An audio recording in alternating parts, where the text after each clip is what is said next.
हम हैं उसके लिए। ठीक सर। ठीक है। Yes sir.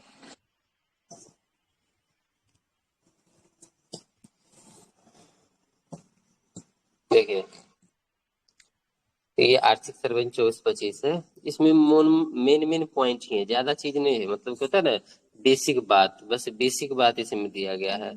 जो ज्यादा ही आपको पूछने का चांसेस है वही सब दिया गया, बाकी हर चीज को नहीं दिया गया। ये चीज ध्यान रखिएगा। इसमें जो जो चीजें है उसको 2-3 बार 4 बार 5 बार आप देख सकते हैं। प्री में आपको काम आ जाएगा, बस यही है। तो आर्थिक सर्वेक्षण है 24-25 का, क्योंकि बजट से एक साल पीछे चलता है आर्थिक सर्वेक्षण। पिछला बजट का जो है ना, क्या पाया क्या खोया, उसी के आधार पे जारी होता है। तो इस बार भारत के मतलब जो आर्थिक सर्वेक्षण जारी किया गया है 24-25, उसमें भारत के अर्थव्यवस्था में जो है 10 की औसत जो है बराबर वृद्धि दर अनुमानित किया गया है। जितना चल रहा है औसत वृद्धि दर 1 दशक के लिए, उतना ही इस बार भी है, तो कोई दिक्कत नहीं है। IMF, ये सब याद रखिएगा। IMF के अनुसार वैश्विक विकास दर अगले 5 वर्ष में 3.2 रहेगा। 3.2 अंडरलाइन किया हुआ है, देख लिए होंगे। अर्थव्यवस्था के दरों में तेजी से गिरावट प्रमुख केंद्रीय बैंक के ब्याज दर में कम कर रहा है। मतलब अर्थव्यवस्था में कह रहा है कि अर्थव्यवस्था में अगर कमी आएगा तो ब्याज दर में कमी आएगा। ये तो बेसिक बात है, नहीं हो याद कीजिएगा तो याद है आपके पास। कह रहा चल रहे संघर्ष और तनाव, अभी पता है युद्ध चल रहा है अलग अलग जगह। इससे वैश्विक आर्थिक दृष्टिकोण के लिए महत्वपूर्ण जोखिम पैदा कर रहा है। सबको बेसिक बात है, तो ऑटोमेटिक आपको पता होगा।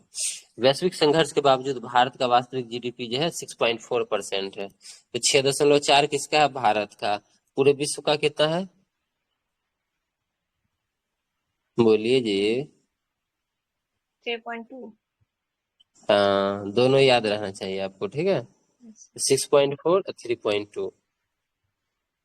चलिए, करा 25-26 फाइनेंशियल ईयर के लिए अर्थव्यवस्था में वृद्धि दर कितना रहने का अनुमान है? तो 6.4 ही पड़े ना, 6.3 से 6.8 के बीच ये सर्वेक्षण में बताया गया है, ठीक है। जितना पॉइंट बताया गया सब आप देख सकते हैं, लेकिन देखने का मन हो तो। नहीं देखने का मन है तो कुछ नहीं कर सकते। जैसे क्या है, राष्ट्रीय आय के डेटा के अनुसार कृषि है, उद्योग है, सेवा है, ये तीनों सेक्टर में अच्छा प्रदर्शन हुआ है। यानी तीनों में अच्छा मतलब पॉजिटिव हुआ है। केंद्र सरकार के व्यय में पूंजीगत व्यय का हिस्सा लगातार बढ़ रहा है। इसका मतलब कि हम बेसिक इंफ्रास्ट्रक्चर डेवलप कर रहे हैं। ये तो सिंपल सी बेसिक सी बात है इकोनॉमिक्स का, ठीक है। पूंजीगत व्यय बढ़ रहा है, इसका मतलब हम बेसिक इंफ्रास्ट्रक्चर बढ़ा रहे हैं, ठीक है। खुदरा हेडलाइन मुद्रास्फीति। अच्छा एक बात बताइए, कौन लोग मुद्रास्फीति समझते हैं? खुदरा मुद्रास्फीति, थोक मूल्य मुद्रास्फीति, हेडलाइन मुद्रास्फीति समझते हैं? बोलो भैया, ना समझे छे सर तो नहीं। बोलो। नहीं सर। क्या है नाश्ता? क्या है नाश्ता? क्या है देखते हैं।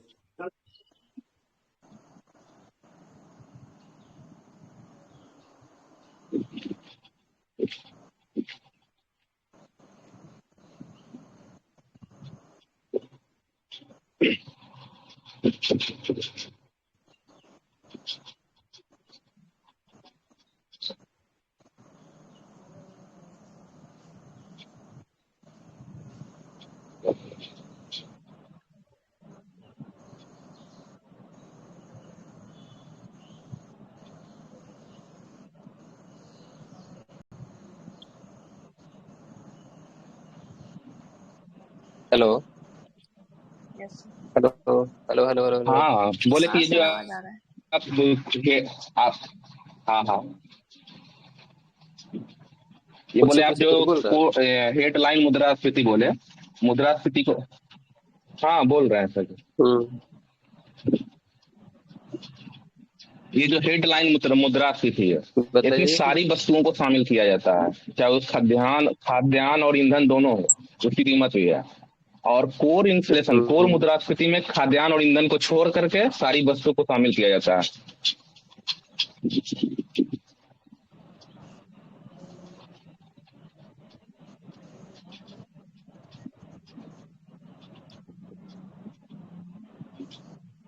समझ नहीं जा रहा है।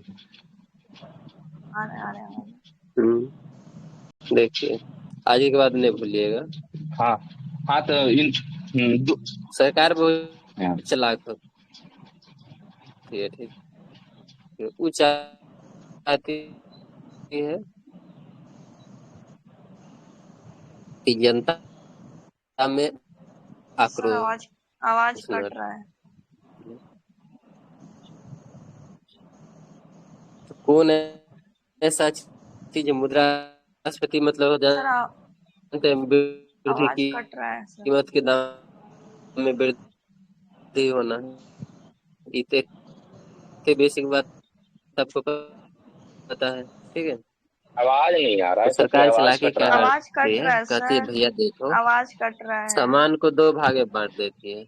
एक ऐसा सामान सर सुन ही नहीं जिसको रहे हैं। कंट्रोल कर सकती है, एक ऐसा सामान जिसको कंट्रोल नहीं कर सकती है। तो कहती है कि भैया हम क्या कर सकते हैं, तेल का दाम बढ़ रहा, मुद्रास्फीति बढ़ रहा। अब किसान मतलब कि सप्लाई चेन बाधित तो आवाज एक सेकंड।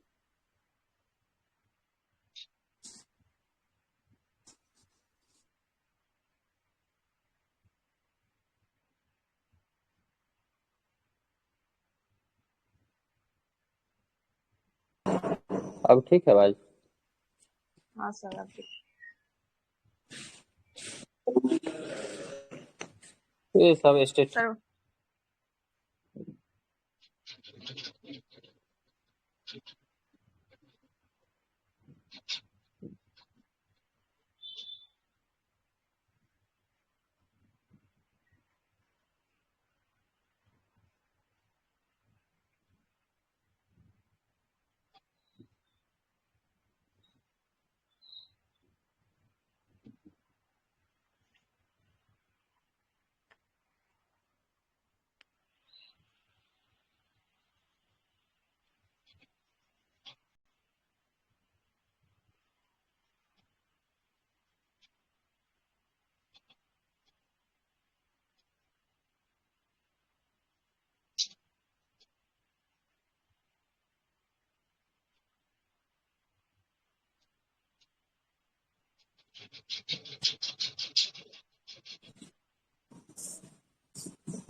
आवाज का बड़ा इशू है कि कैसे होगा, अभी ठीक है गड़बड़ाइए सर। जाए। क्या बोले? अभी ठीक है। अभी ठीक है। मेरा नेटवर्क इशू नहीं होता था, बारिश सब जान ले लेगा।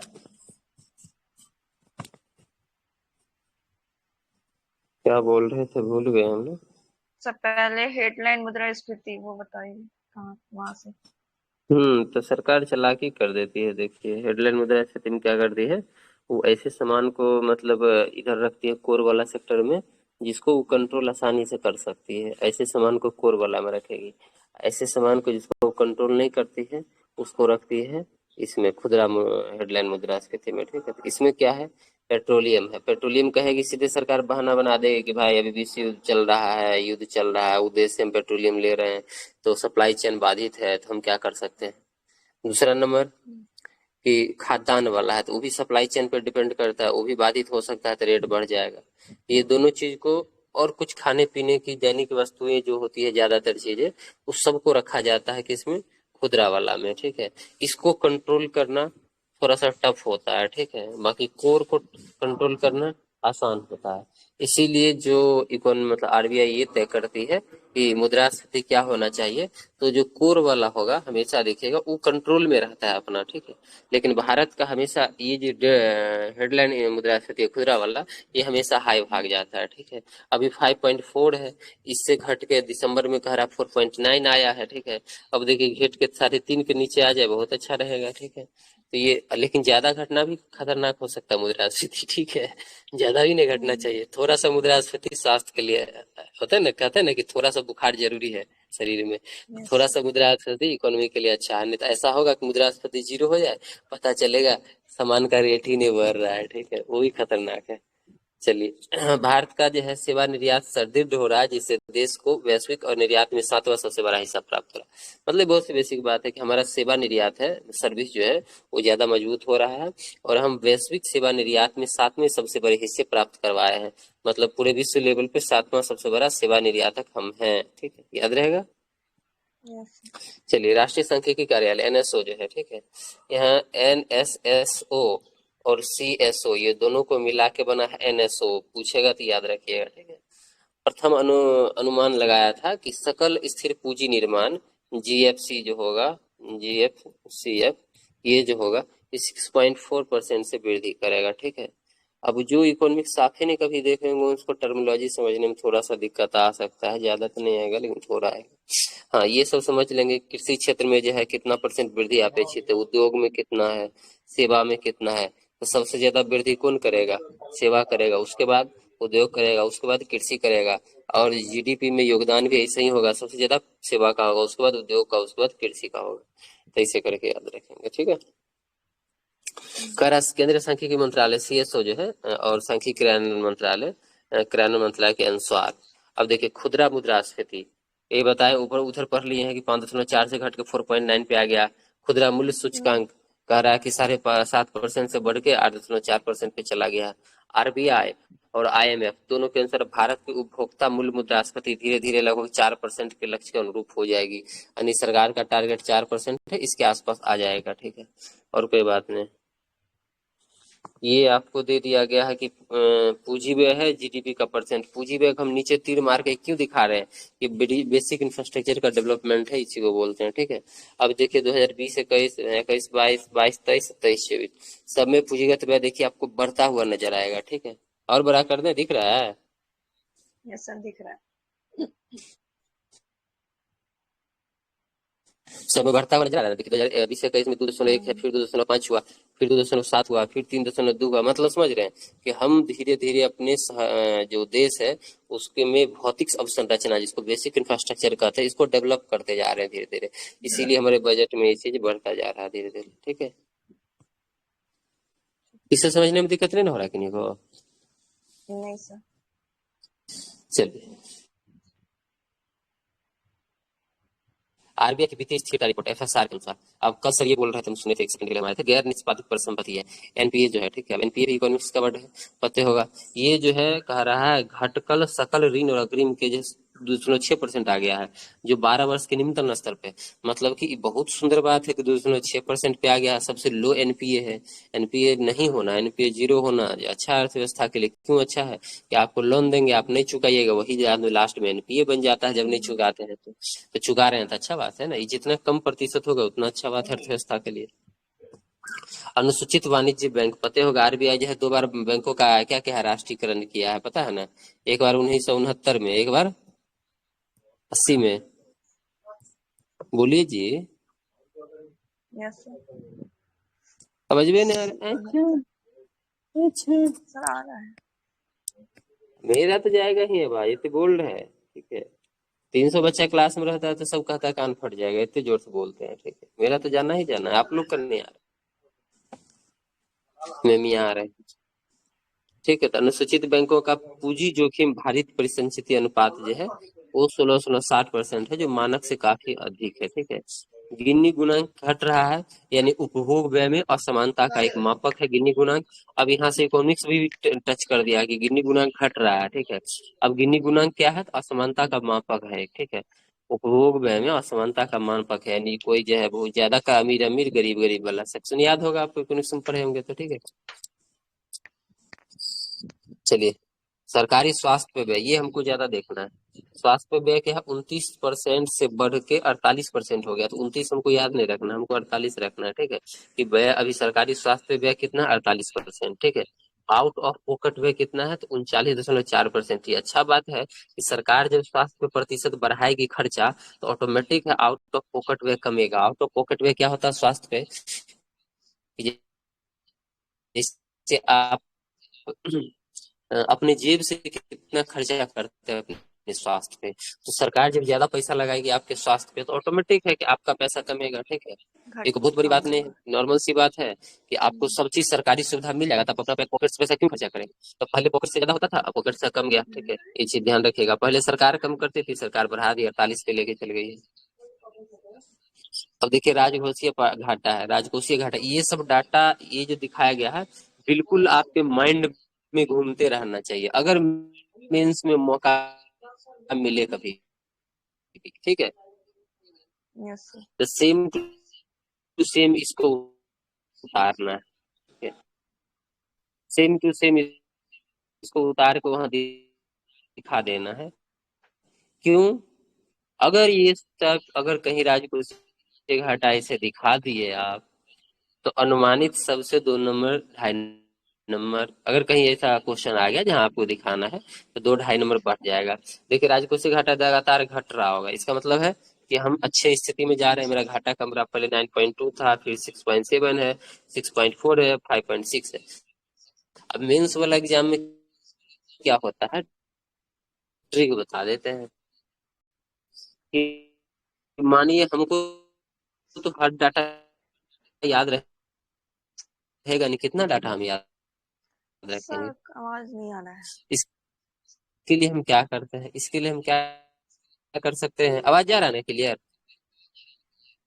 नहीं। हेलो हेलो,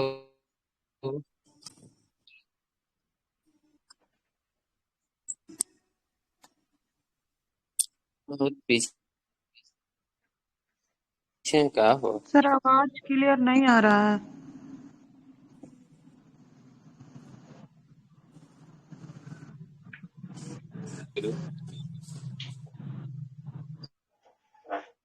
जा रहा है,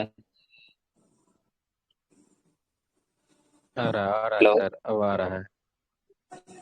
ओहो, उस टाइम बहुत पीछे हो गए थे क्योंकि हम लिख रहे थे स्क्रीन पे ना, हम देख रहे थे कि आप लोग का रिएक्शन नहीं आ रहा है, मतलब कि बहुत लेट है। कटर ऐसा कटर हमको आ लग रहा रहा था। था, ठीक है। डर लग रहा था। मेंस में कैसे लिखना है वो बता रहे थे, बताइए। स्क्रीन दिख रहा है, हम्म, नहीं दिखा अभी तक स्क्रीन। दिखने दिख रहा लगा, है सर। स्क्रीन दिख रहा है। क्या है स्क्रीन पे, वही राजकोषीय घाटा प्रतिशत के रूप में। अगर मैप में मतलब इकोनॉमिक्स वाला जो पेपर 2 होगा हमारा, GS2 पेपर, उसमें जब भी मौका मिले आपको मैप बनाने का बिल्कुल बनाइए। ये सब क्या है, हमको लास्ट ईयर वाला याद रहेगा, हो सकता है उससे पिछला वाला याद रहेगा, 5 साल का तो हमको नहीं याद रहेगा राजकोषीय घाटा क्या है। ये तो गारंटी है, हमें भी नहीं याद रहेगा ना, आपको बहुत को नहीं याद रहता। तो आप क्या करेंगे, ऐसा ही तैयार करेंगे, ठीक है। ये तो आप नॉर्मल सी बात है, 1% से लेकर 10% तक हम गए हैं, उससे ज्यादा तो होगा नहीं, तो जाना नहीं है। ये ईयर चला जाएगा, ऐसा ही दंडालेख हमको तैयार कर देना है, ठीक है। 5 साल का, 5 साल का तैयार कर देना है। और मेरे माइंड में सिर्फ इतना चलना चाहिए बातें कि हमारा राजकोषीय घाटा लगातार घट रहा है, ठीक है, बस इतना ही पता होना चाहिए। बाकी अपने मन से बैठा देंगे, यहाँ 9.2 है ना, यहाँ 9.4 आ जाएगा तो कोई फर्क नहीं है, 6.7 है, 6.8 आ जाएगा तो कोई फर्क नहीं, 6.4 है, 6.5 भी आ सकता है। लेकिन लास्ट के 2 साल देखिएगा, क्योंकि एग्जामिनर को याद रहता है, तो ये 2 सही हो, बाकी मैप आपका हो, बस हो गया। ये 2 नंबर एक्स्ट्रा आपको देके चला जाएगा क्वेश्चन में, ठीक है। समझ रहे थे, ये सब मैप उप जो है, चाहे पाई चार्ट ऐसे बताया जाएगा आपको, ठीक है, ये वाला यूज करिए, ये मैप यूज करिए, या फिर सिर्फ ऐसे वाला यूज कीजिए, ठीक है। इसका 2-3 तरीका हो सकता है, ठीक है, ऐसे हो सकता है। तो अलग अलग इकोनॉमिक्स में जब हम लोग पढ़ेंगे तो लगातार देखते जाएंगे, ठीक है। मौद्रिक और वित्तीय क्षेत्र का विकास कह रहा है कि ग्रामीण वित्तीय संस्थान जो होता है, FRI, RFI, उसके बारे में दिया गया है। तो इसमें कुछ नहीं देखना हमको, इसमें कौन कौन होता है, तो बस RBI होता है, RRBI कहते हैं, RRB होता है, RRB पता है ना, रूरल जो है, जो बैंक होता है, ग्रामीण बैंक होता है, उसके बारे में कह रहा है। ग्रामीण बैंक। RCB होता है, SCB होता है, लघु वित्त बैंक होता है, ये सब खाली हमको देख लेना है कि वित्तीय संस्थान जो है, ग्रामीण वित्तीय संस्थान में कौन कौन आता है। अभी कह रहा है कि जो वित्तीय समावेशन होता है, वित्तीय समावेशन का मतलब होता है, अगर पिछला बार मेंस पढ़े होंगे तो उस टॉपिक ही था वित्तीय समावेशन करके। तो वित्तीय समावेशन का मतलब होता है कि कर्जा दिए, ठीक है, लोगों तक ऋण पहुंचाए, और लोग जो है ऋण को उपलब्ध करा पाए। तो अभी बता रहे हैं फिनटेक के माध्यम से हम वित्तीय समावेशन बहुत अच्छा कर पा रहे हैं, ठीक है। मोबाइल में जो आपका जितने चीज है एप्लीकेशन, फिन और plus tech, financial plus hello technology. Sir, वित्तीय समावेशन में सर जो अंतिम पंक्ति पर बैठे लोग हैं वहां तक योजना के लाभ पहुंचना, वहां तक वित्त की पहुंच होना, ये हुआ सर। मतलब जहां हाँ तक तो किस पहुंच पाए अंतिम पंक्ति के लोगों तक, हैसियत ये पर बार बैठे अंतिम लोगों पंक्ति तक। कहाँ से रट लिए हैं? क्या सर? अंतिम पंक्ति कहाँ से रट लिए? सर ये जो एकदम जो पिछड़ा जो है ना, जहां तक योजना का लाभ नहीं पहुंच पा रहा है वहां तक पहुंचाना। हम की पूछ रहे हैं अंतिम पंक्ति कहाँ से रट लिए हैं? रटे नहीं है, ये खुदे बोल रहे हैं सर। अच्छा, ठीक है। ये रटने का गांधी थोड़ी जी ना है। गांधी जी का एक कथन था ना कि समाज के अंतिम वर्ग के अंतिम पंक्ति के अंतिम व्यक्ति तक, समाज के अंतिम जो है पंक्ति के अंतिम व्यक्ति तक हमें जो है पहुंचाना चाहिए, ठीक है। कोई दिक्कत नहीं है। मतलब वित्तीय समावेशन का मतलब सीधा सीधी यही होता है कि समाज के समावेशन मतलब सबको समावेशित करना है वित्तीय, तो वित्त को लेके। तो सबसे आसान शब्द में इसको ऐसे समझ सकते हैं कि समाज के जितने लोग हैं सब, चाहे गरीब हो, गुरबा हो, वंचित हो, पिछड़ा हो, ठीक है, सब तक आसान, सुलभ, सस्ता और समय पर, याद रहेगा, आसान, सस्ता, सस्ता। सुलभ और समय पर। ये चीजें जो है ध्यान रखिएगा, यहाँ ये चार गो फैक्टर याद है, आसान हो, सस्ता हो, सुलभ हो और समय पर हो, ये ऋण व्यक्ति को मिल पाए, ठीक है। अभी याद ऋण रहेगा के साथ साथ सर यस सर। सेवा, ऋण के साथ बैंकिंग सेवा, बीमा, ये सभी का पहुंच वहां तक होनी चाहिए। तो कैसे बैंकिंग सेवा के बिना ऋण कैसे दे दीजिएगा आप? हाँ, ये भी बात मतलब सही सीधा है, सीधी है ना कि बोल रहे सबके हैं। पास खातों से आपको जोड़ना पड़ेगा, चाहे वो जनधन खाता हो, चाहे आपका फसल बीमा योजना हो, चाहे आपका कौन कौन है केसीसी हो, किसान क्रेडिट हो, चाहे आपका मुद्रा लोन हो, अटल पेंशन हो, मतलब अलग अलग स्कीम से आपको जोड़ना पड़ेगा। इसके लिए आपको यूपीआई चलाता हो, या मोबाइल वॉलेट हो, भीम ऐप हो, रुपे कार्ड हो, और लीजिए और बता दें और क्या क्या चलता है, स्वास्थ्य बीमा हो व्यक्ति के पास, मतलब इस टाइप का चीज हुआ तभी तो उसको ये किया जा सकता है, वित्तीय समावेशन तक का लाभ पहुंचाया जा सकता है। बस यही सी बात है, ये तो बहुत बड़ी बात नहीं है, ठीक, सारे लोग समझते हैं।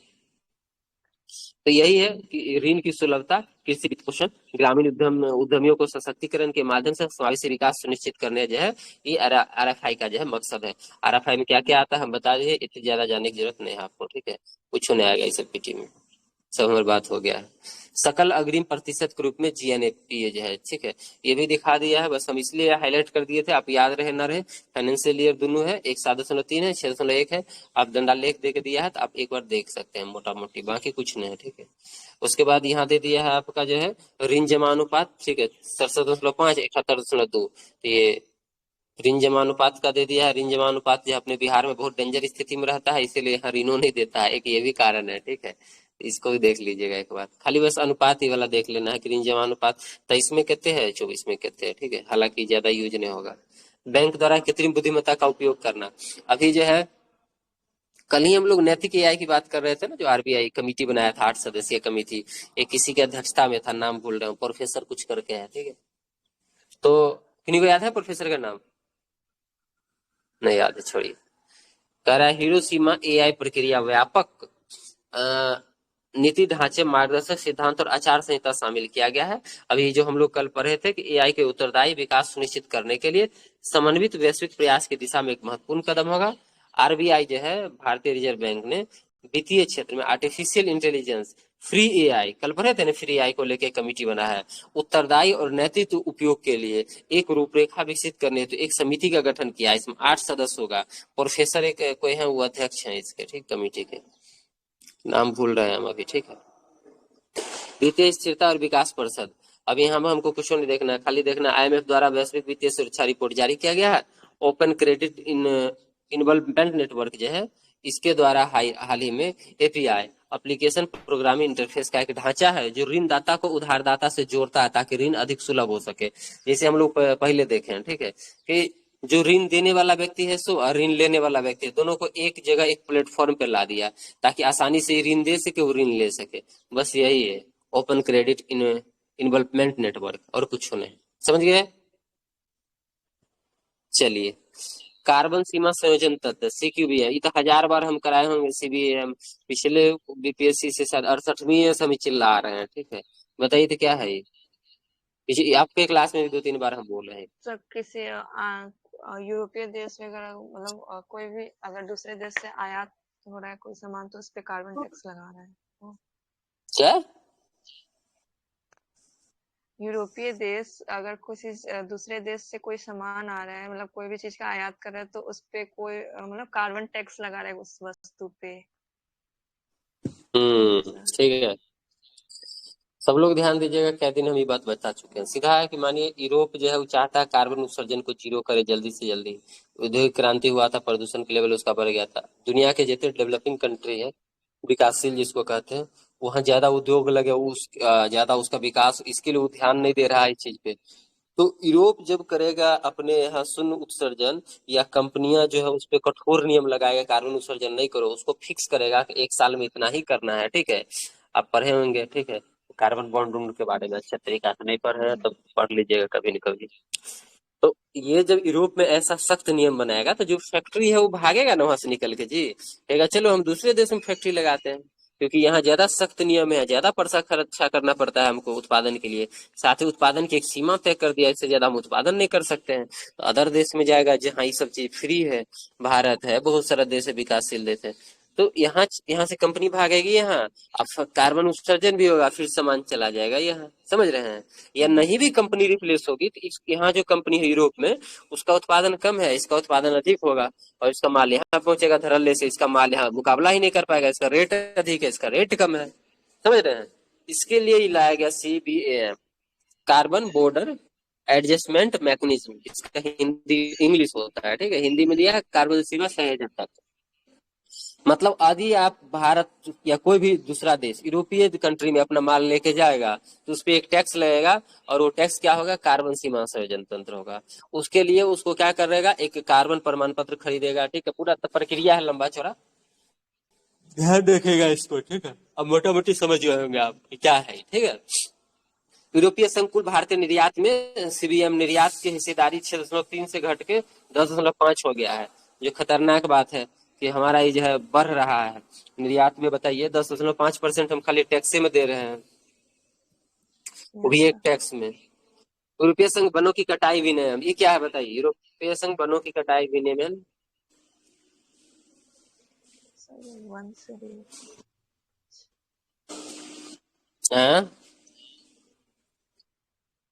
बोलिए बोलिए, ये भी वैसा ही कुछ है, वैसा जैसा हम बताए वैसा ही कुछ है। बताइए क्या है?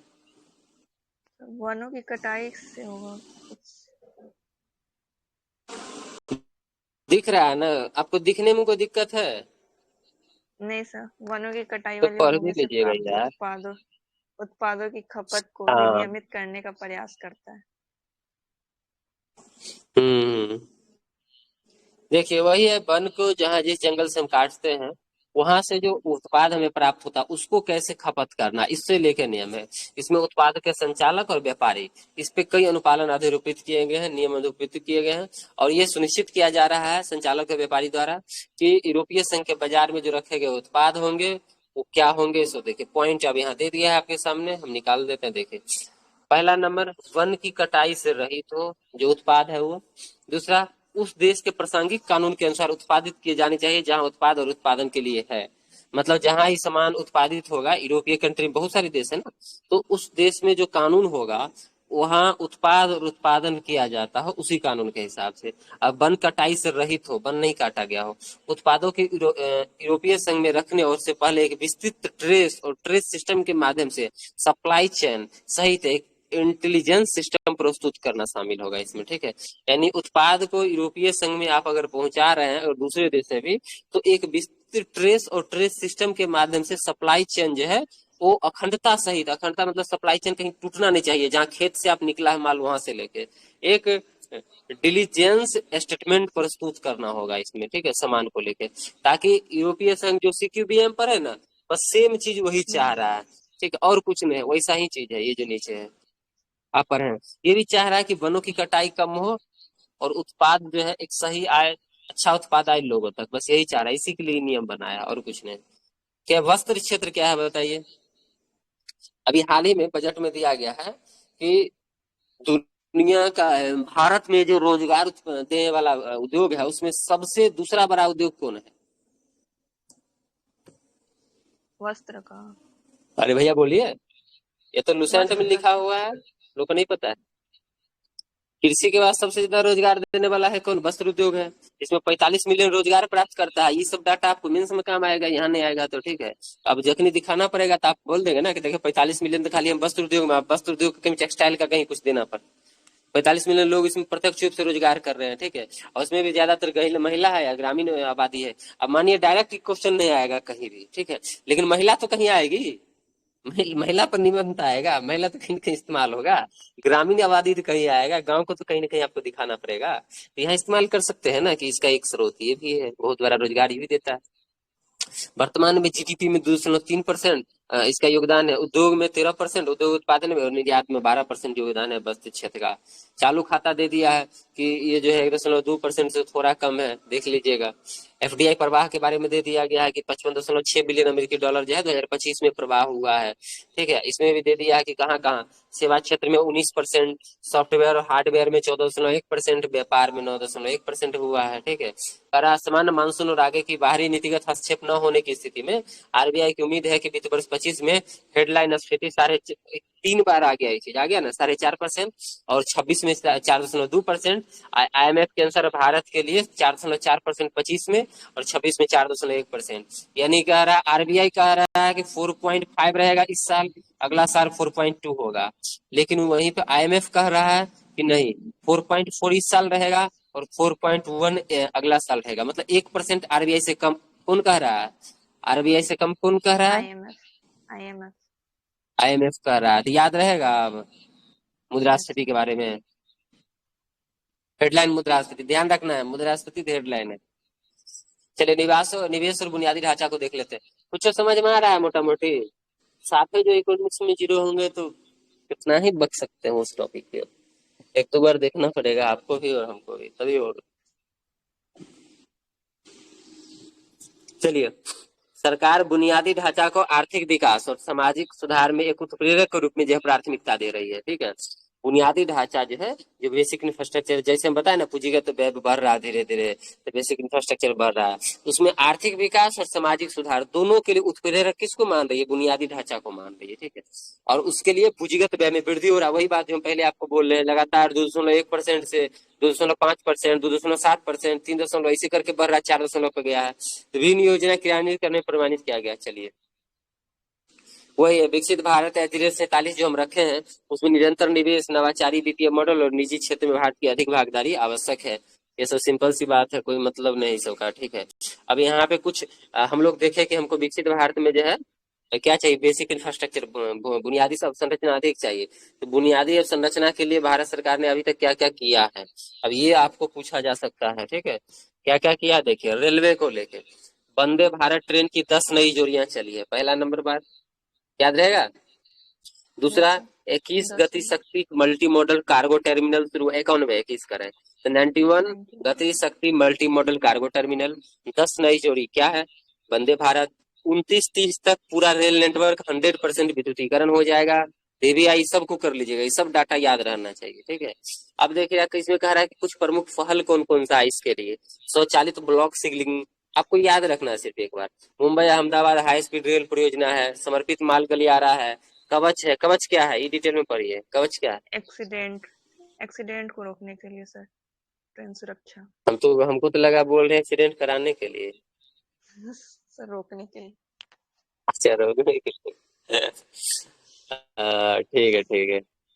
ये जो है जिस रेल नेटवर्क है, ठीक है, ये मान लीजिए पटरी है, तो पटरी बना हो नहीं बना? मैं बताइए, इतना दिन हम ड्यूटी किए पटरी नहीं बना पा रहे, क्या ये जिंदगी है, क्या ही बना रहे।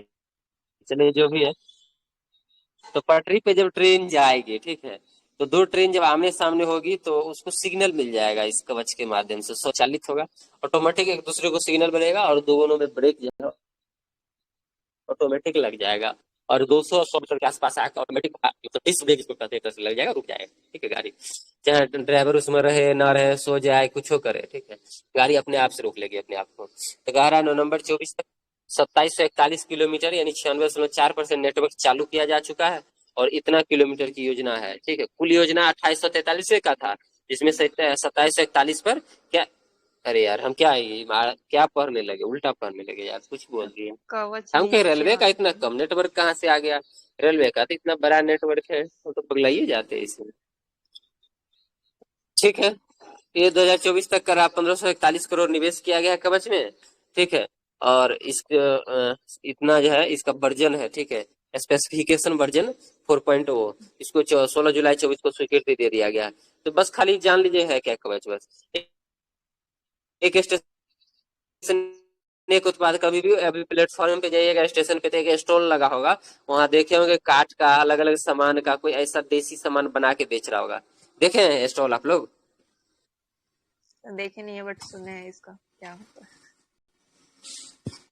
खाली सुने हैं, स्टेशन जाते नहीं है क्या कभी?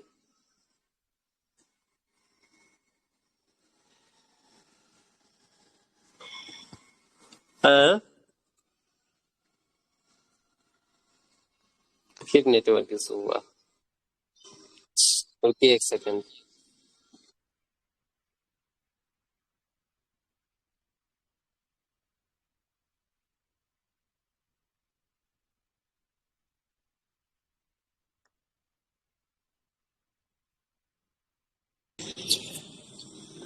जब जब नेटवर्क इशू होगा फिर से हम कट जाएंगे, फिर से आएंगे, कोई दिक्कत नहीं। हम बोल के रुक जाते हैं, आप लोग सुनाई नहीं देता। दिखाई दिया? हाँ सर दिख रहा है। ठीक है, अब सड़क पे देखते हैं, पहला रेल वाला देख लिए। कह रहा भारत का सड़क नेटवर्क जो है 63.4 लाख किलोमीटर फैला हुआ है, जिसमें एनएच जो है ये 1,46,195 किलोमीटर है और एनएच से माल की ढुलाई जो होती है देश के कुल सड़क माल की ढुलाई का 40% होता है। एनएच हमारे लिए ज्यादा इंपॉर्टेंट है। ठीक है, इसको देख सकते हैं। चलिए, इसमें कौन कौन सी परियोजना है, तो भारत माला परियोजना है, मल्टी मॉडल एसटी पार्क है, ये सब काम आ सकता है आपको, इस सब का नाम याद रखिएगा खाली। चार धाम महामार्ग है, चार धाम का नाम बताइए तो कौन कौन चार धाम है, जिसको जोड़ने के लिए अभी परियोजना आया था, चार धाम। ये यमुनोत्री, गंगोत्री, केदारनाथ और बद्रीनाथ। हाँ, ये चारों याद रखिएगा। ये चार धाम परियोजना के बारे में पता होगा। कुल 825 किलोमीटर लंबा रोड है। ये इसलिए भी बनाया गया है क्योंकि चार धाम जो है यहाँ तक जो है बिल्कुल चार चक्का हमेशा जा सके, कोई भारी वाहन जा सके। इसका एक और एस्थेटिक रीजन है कि बगल में हमारा बॉर्डर लगता है। ठीक है, तो हमारा सेना का अगर टैंक यहाँ से भी, इसी बहाने हम रोड बनाने के चक्कर में महामार्ग बना लिए और जरूरत पड़ने पे सेना का टैंक बॉर्डर तक तो पहुंच सकता है। वैसे जाने में 2 दिन 3 दिन लगता है, अब जाने में 20 मिनट लगेगा। ठीक है, नागरिक विमानन क्षेत्र, एयरपोर्ट कार्गो हैंडलिंग का 4.14 मिलियन टन तक पहुंच गया है क्षमता। ठीक है, 619 मार्ग है, याद रहे तो ठीक है, नहीं रहे तो बाय बाय। ठीक है, बंदरगाह, शिपिंग और आंतरिक मार्ग, 10 समुद्री देश में दूसरे स्थान पे है भारत। ठीक है, इस चीज में, शिपिंग में, शिपिंग दूरी पर ग्रीन हाउस गैस उत्सर्जन करने को कम करने में, उल्टा बोल को कम करने में कोई दिक्कत नहीं, सब नहीं याद रहेगा चलेगा। कह जल परिवहन, कुल माल ढुलाई के हिस्सा का कितना है, तो 31% से बढ़ा के 43 कर दिया है। बहुत अच्छी बात है कि हमारा जल परिवहन अब धीरे धीरे बढ़ रहा है। ठीक है, मोदी जी हमेशा दिखाएंगे कि 14 से लेके, वो हमेशा कहेंगे हम 14 में आए, कुछ नहीं था। 2024 में देखो क्या है, तो वही 31% से 43% हो गया है माल ढुलाई। ठीक है, यही ध्यान आना। अंतर्राष्ट्रीय कनेक्टिविटी है, तो अंतर्राष्ट्रीय कनेक्टिविटी हमारा जलमार्ग में देखते हैं, चबाहार पोर्ट है। चबाहार पोर्ट कहाँ है बताइए तो? ईरान। है, ईरान। जोर से बोलिए। ईरान। ईरान में। और जो मेंस लिखे होंगे हमको INSTC का फुल फॉर्म बताइए तो? INSTC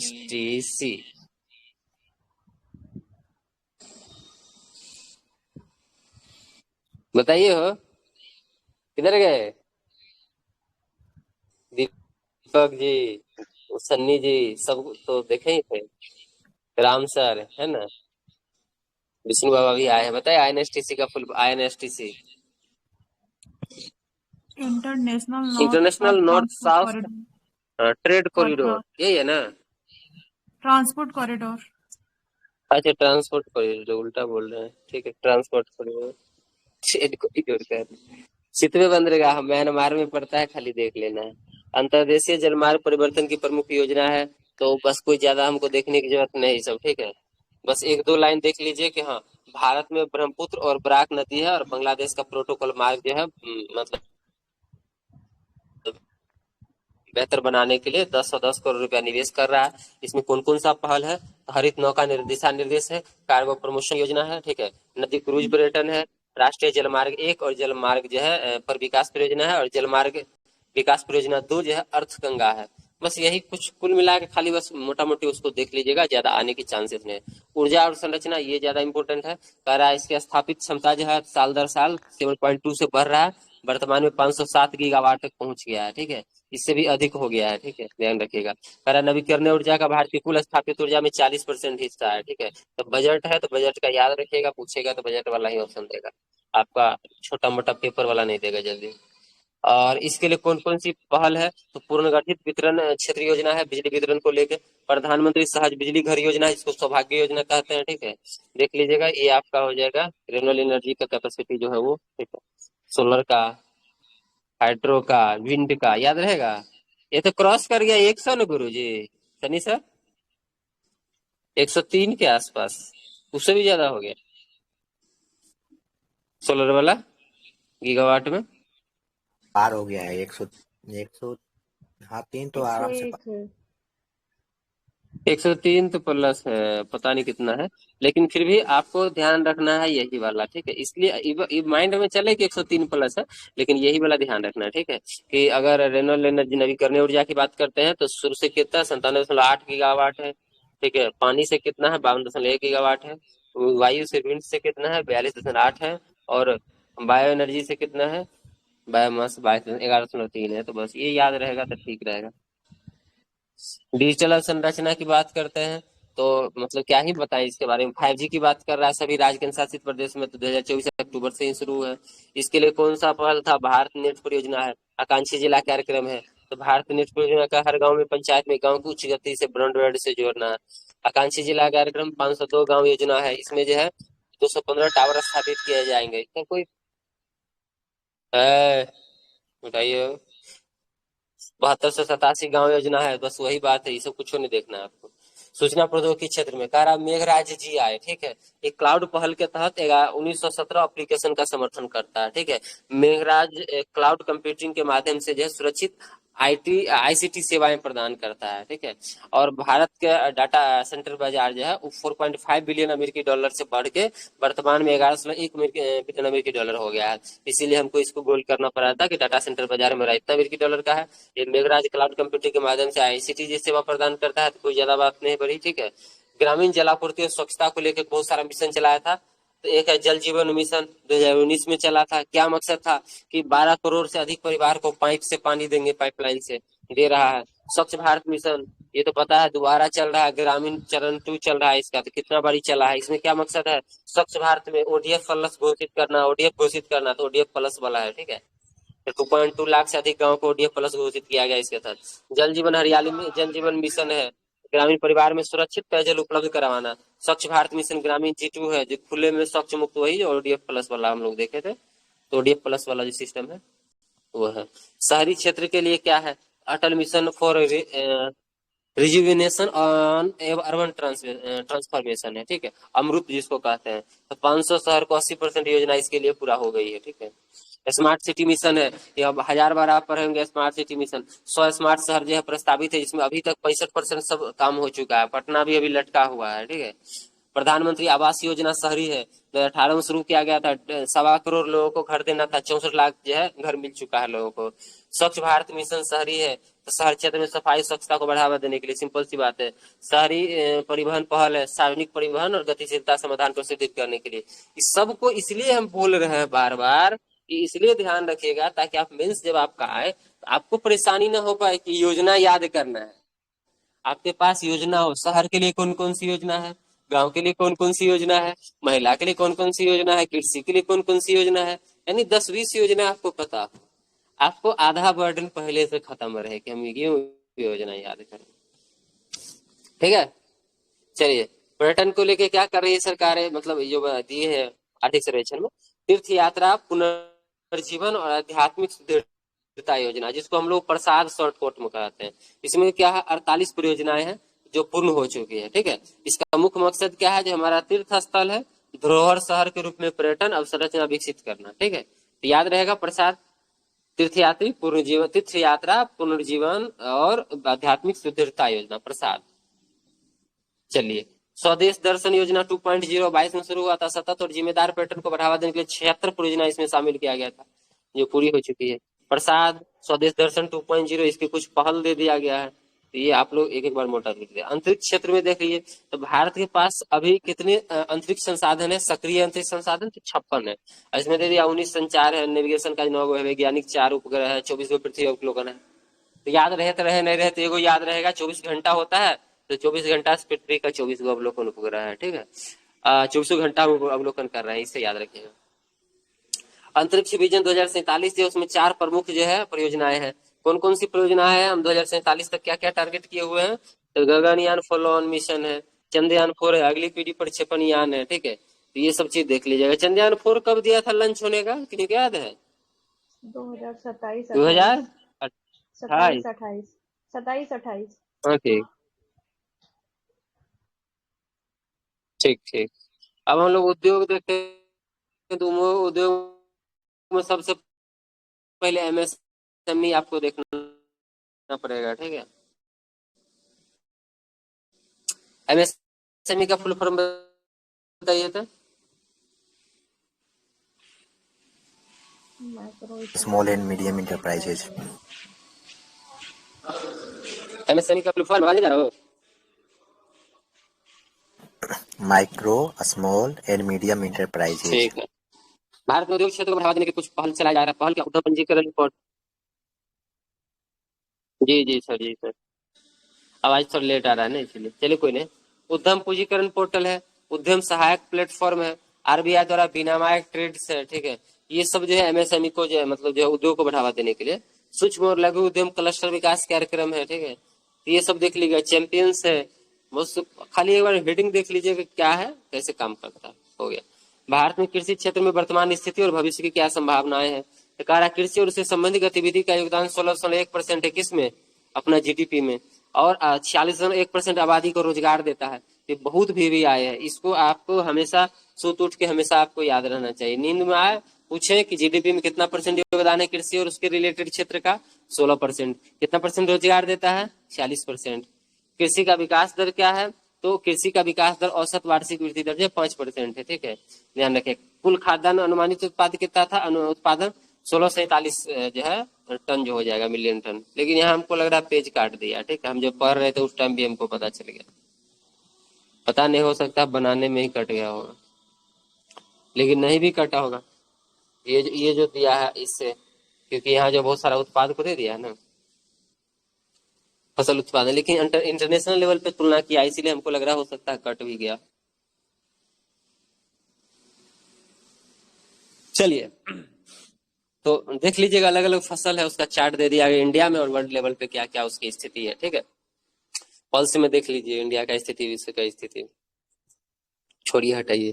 कृषि उपज उत्पादकता, भारत में वैश्विक अनाज उत्पादन में 11.6% योगदान है।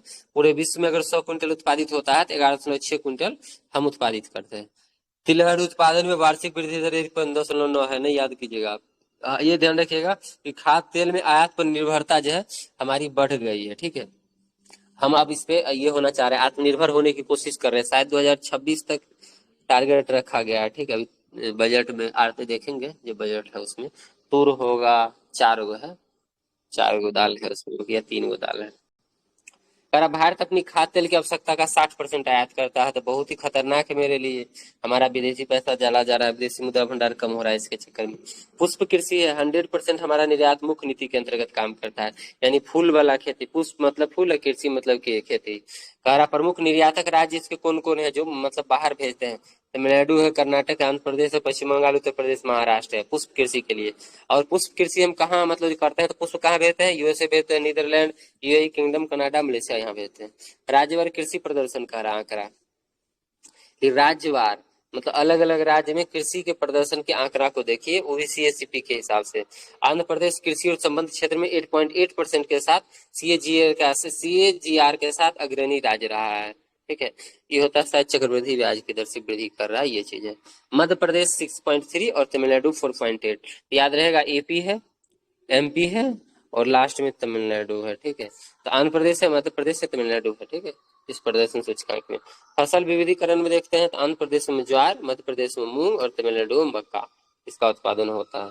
अब बहुत सारा सरकार की योजनाएं नीति है, ये भी आए हैं अभी के लिए नहीं, आपके पूरी जिंदगी भर के लिए, जब तक आप तैयारी करना चाहते हैं। ठीक है, तब तक के लिए प्रधानमंत्री किसान सम्मान निधि, पीएम किसान 6,000 वार्षिक सहायता, 2,000 करके किस्त, अभी शायद 19वां या 29वां क्या किस्त आया है, अभी क्या किस्त आया है पीएम किसान का, नहीं याद है। चलिए, बहुत सुंदर, कितने तेजस्वी लोग हैं हमारे पास। अभी नोटिफिकेशन मेरे मोबाइल में आया था, उसी से हमको याद है, 19वां होगा। ठीक है, प्रधानमंत्री फसल बीमा योजना। ठीक है, प्राकृतिक आपदा जो आता है, भूकंप, बाढ़, अग्नि, सबसे सुरक्षा देगा ये बीमा योजना। कृषि अवसंरचना कोर्स 1 लाख करोड़ जो है, इसकी सहायता से कृषि अवसंरचना कोर्स की स्थापना की गई है। राष्ट्रीय कृषि बाजार, ई नाम 1000 बार पढ़ेंगे, डिजिटल रूप से कृषि बाजार उपलब्ध कराना, ताकि किसान बिचौलिया के बिना अपने सामान को उचित मूल्य पे बेच सके। ठीक है, उसके बाद चलते हैं हम लोग मृदा स्वास्थ्य कार्ड योजना, करोड़ों बार पढ़े होंगे। उर्वरक को संतुलित करने के लिए, कम उपयोग के लिए, उचित मात्रा में उपयोग के लिए मृदा स्वास्थ्य कार्ड जो है जारी किया जाता है। उसके बाद नीली क्रांति, श्वेत क्रांति, मत्स्य पालन, डेयरी पालन, नीली मत्स्य श्वेत डेयरी। ठीक है, चलिए, भारतीय कृषि क्षेत्र में पहल का बदलाव, कृषि क्षेत्र में पहल के क्या क्या बदलाव है, ये सब चीजें बिल्कुल जो लिखा गया है मेंस के व्यू से भी लिखा गया है, पीटी के साथ साथ। तो सिर्फ अगर पीटी के लिए पढ़िएगा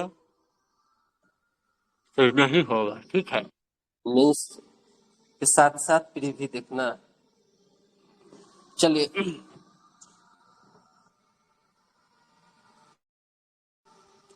कृषि क्षेत्र में हाल में बदलाव की बात कर रहा है। ठीक है, तो क्या क्या बदलाव देखा गया, दिख रहा है ना स्क्रीन? आवाज लेट में जा रहा, बोलिए तो कोई आदमी। हेलो, आ रहा है सर आवाज? आ रहा है। बहुत लेट जा रहा है, क्या हो? उधर थोड़ा जा रहा था, अभी लेट जा रहा है, हमको पता नहीं कि स्क्रीन शेयर के कारण लेट हो जा रहा है क्या? अभी ठीक है।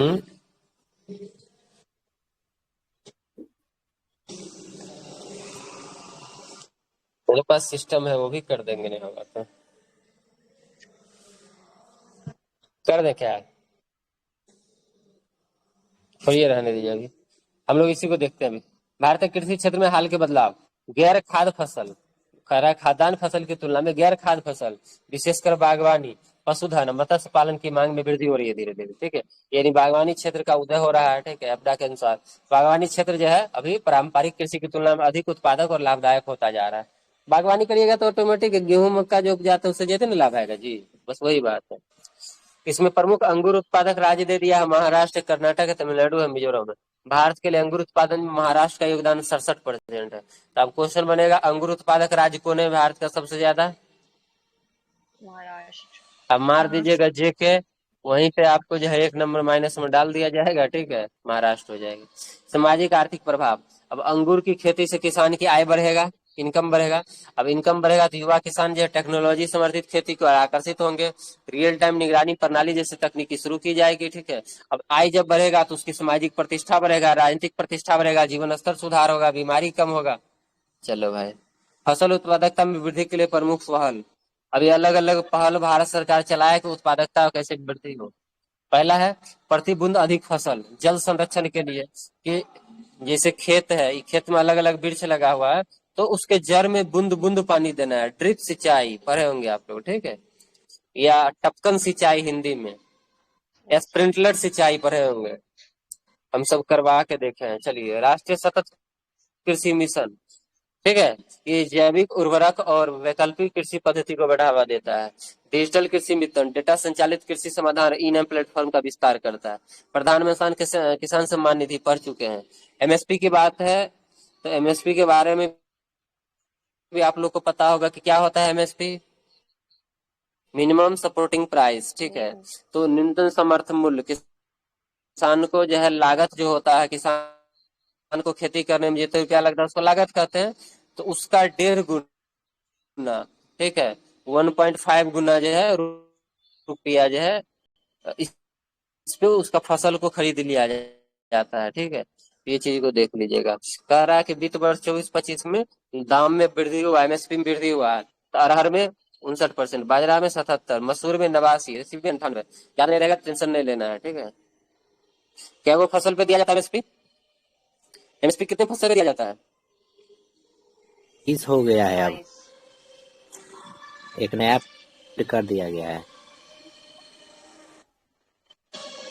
क्या हो गया? 30 हो गया 23 23 कौन है? 23 तो 22 को तो है ना सर, एक 22 नया को एमएसपी है और एगो एफआरपी है गन्ना वाला, तो 23 को तो है ना गया। 23 एक 24 अरहर हो गया है, मसूर एफआरपी मूंग को ऐसे छोड़ क्या के। चल गया एगो नया, ये सब तो है था सर। अच्छा,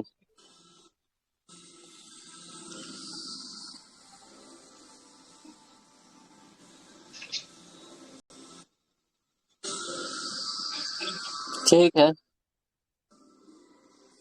देखते हैं हम लोग, बढ़ गया तो बढ़ने दीजिए। कह रहा है कि उच्च गुणवत्ता वाले बीज की उपलब्धता। ठीक है, हाई क्वालिटी का जो बीज होता है HYV बीज जिसको कहते हैं हम लोग, ऐसा हाइब्रिड बीज जिसको कहते हैं। ठीक है, तो वो बीजों की उपलब्धता की बात कर रहा है। तो कह रहा है ICAR जो है भारतीय कृषि अनुसंधान परिषद, उसने 81 विभिन्न फसलों के 1798 किस्में लॉन्च की है, अलग अलग जो है किस्में लॉन्च की है। तो बहुत अच्छी बात है। ठीक है, इससे कह रहा है 1.06 लाख क्विंटल प्रजनक बीज का उत्पादन किया हो गया है, और यही है और कुछ नहीं है। 2014 से कह रहा है अब तक इतना जलवायु लचीले किस्म लॉन्च की गई, छोड़िए इसको हटाइए। 23-24 में हमको देखना ICAR 81 फसल किस इतना किस्में लॉन्च की है। अब कह रहा है उर्वरक प्रबंधन और नवाचार के लिए हम लोग क्या कर रहे थे, यूरिया गोल्ड, ठीक है, ड्रोन और फर्टिगेशन तकनीकी, PM प्रणाम है। तो ये सब हम बहुत सारी योजनाएं लाए हैं। तो यूरिया गोल्ड क्या है, पोषक तत्व के अवशोषण को बढ़ाने के लिए सल्फर समृद्ध यूरिया। यूरिया गोल्ड में क्या होता है, सल्फर युक्त होता है। ठीक है, याद रहेगा। ड्रोन फर्टिगेशन यानी लक्षित उर्वरक, यानी जहाँ पेड़ है, मान लीजिए ये मेरा आम का पेड़ लगा हुआ है, अभी आम ज्यादा चल रहा है ना जी, आम का पेड़ लगा हुआ है मान लीजिए, तो आम के पेड़ के जड़ में चाहिए कैल्शियम, तो पूरा अगर दूर 10-10 मीटर पे पेड़ है, बीच में तो जगह खाली, यहाँ कैल्शियम क्यों देंगे, जड़ में ही देंगे ना। तो कह रहा है ड्रोन और फर्टिफिकेशन तकनीकी का उपयोग। PM प्रणाम, programme for restoration awareness generation nourishment and amelioration of mother earth. पता नहीं PM प्रणाम क्या है, खाली इतने हमको पता है कि खाद से है, इसमें जो है नैनो यूरिया है, नैनो डायनामिक्स फॉरेस्ट है और जैविक उर्वरक है, इसको बढ़ावा दिया जाता है। ठीक है, पूरा डिटेल में इसको पढ़ना पड़ेगा, नहीं पढ़ेगा। ठीक है, खाद के लेके है, बहुत पुराना है PM प्रणाम योजना, शायद ये भी 68वीं बीपीएससी से चला आ रहा है। जलवायु परिवर्तन कृषि की बात कर रहा है, तो जलवायु परिवर्तन कृषि समझते हैं, जलवायु जैसे जैसे परिवर्तित होगा कृषि को ऐसे लचीलापन बनाया जाए। सीमांत और लघु किसान, सीमांत किसान, लघु किसान पता होगा आपको, ऐसा किसान जिसके पास 2 हेक्टेयर से कम भूमि होता है। ठीक है, वही कहलाता है। और सीमांत किसान 2 हेक्टेयर तक जो है लघु की वहां शुरू हो जाता है सीमांत, उससे नीचे लघु। तो भारत में जो कृषि जो होता है उसका 95% जो है, 85% जो है इसी के पास है, लघु और सीमांत किसान है। ठीक है, उसमें 55% बोए गए भूमि जो है सिंचित है, शेष जो है वर्षा पे निर्भर है। सिंचित भूमि कौन भूमि कहते हैं, जैसे मानिए जी खेत है हमारा, खेत का है और इस खेत में हम पानी ट्यूबवेल से पानी दिए, यानी ट्यूबवेल का पाइप है, पाइप से पानी जा रहा है, तो ये हो गया सिंचित क्षेत्र। और जितना दूर हम पटा नहीं पा रहे, खाली भगवान भरोसे है कि वर्षा होगा, हो गया कि शेष मतलब गैर सिंचित क्षेत्र या वर्षा पर निर्भर क्षेत्र। भारत की 2/3 कृषि भूमि सूखे की जोखिम में है, यानी 2/3 जो है ये सूखा के कारण है। तो आप लोग कृषि पे जब भी लिखेंगे तो देखिए डाटा मिल गया ना कि सीमांत तो लघु किसान है 85% भारत में, 55% बोए गए भूमि ही मात्र सिंचित है, बाकी के 45% क्या भूमि है, वर्षा पे निर्भर है। 2/3 जमीन जो है पूरे मतलब कृषि योग्य का, वो सूखा के लिए प्रभावित है। कितना डाटा है आपके पास? ठीक है, 1981 से 2011 के बीच 27% सूखा की में जो है वृद्धि देखा गया। सूखा की आवृत्ति मतलब फ्रीक्वेंसी मतलब बार बार जो है आना, ठीक है, मोटा मोटी समझ सकते हैं। साथ ही सेंट्रल इंडिया जो है उसमें 1950 से 2015 के बीच 150 mm से लेकर अधिक दिन की वर्षा की घटना में 75% जो है में वृद्धि हुई है, ठीक है। मतलब मध्य भारत जो है उसमें 1950 से 2015 के बीच अगर हम देखते हैं 150 mm से लेके अधिक दैनिक वर्षा की घटना में 75% की वृद्धि देखी गई है। चलिए, कृषि उत्पादन पर जलवायु परिवर्तन का प्रभाव। अब ये कह रहा है कि कृषि उत्पादन पर जलवायु परिवर्तन का प्रभाव, इसी टाइप का कोई एक निबंध था ना शायद 69 में, आगे 70 में था निबंध, किसमें था वो?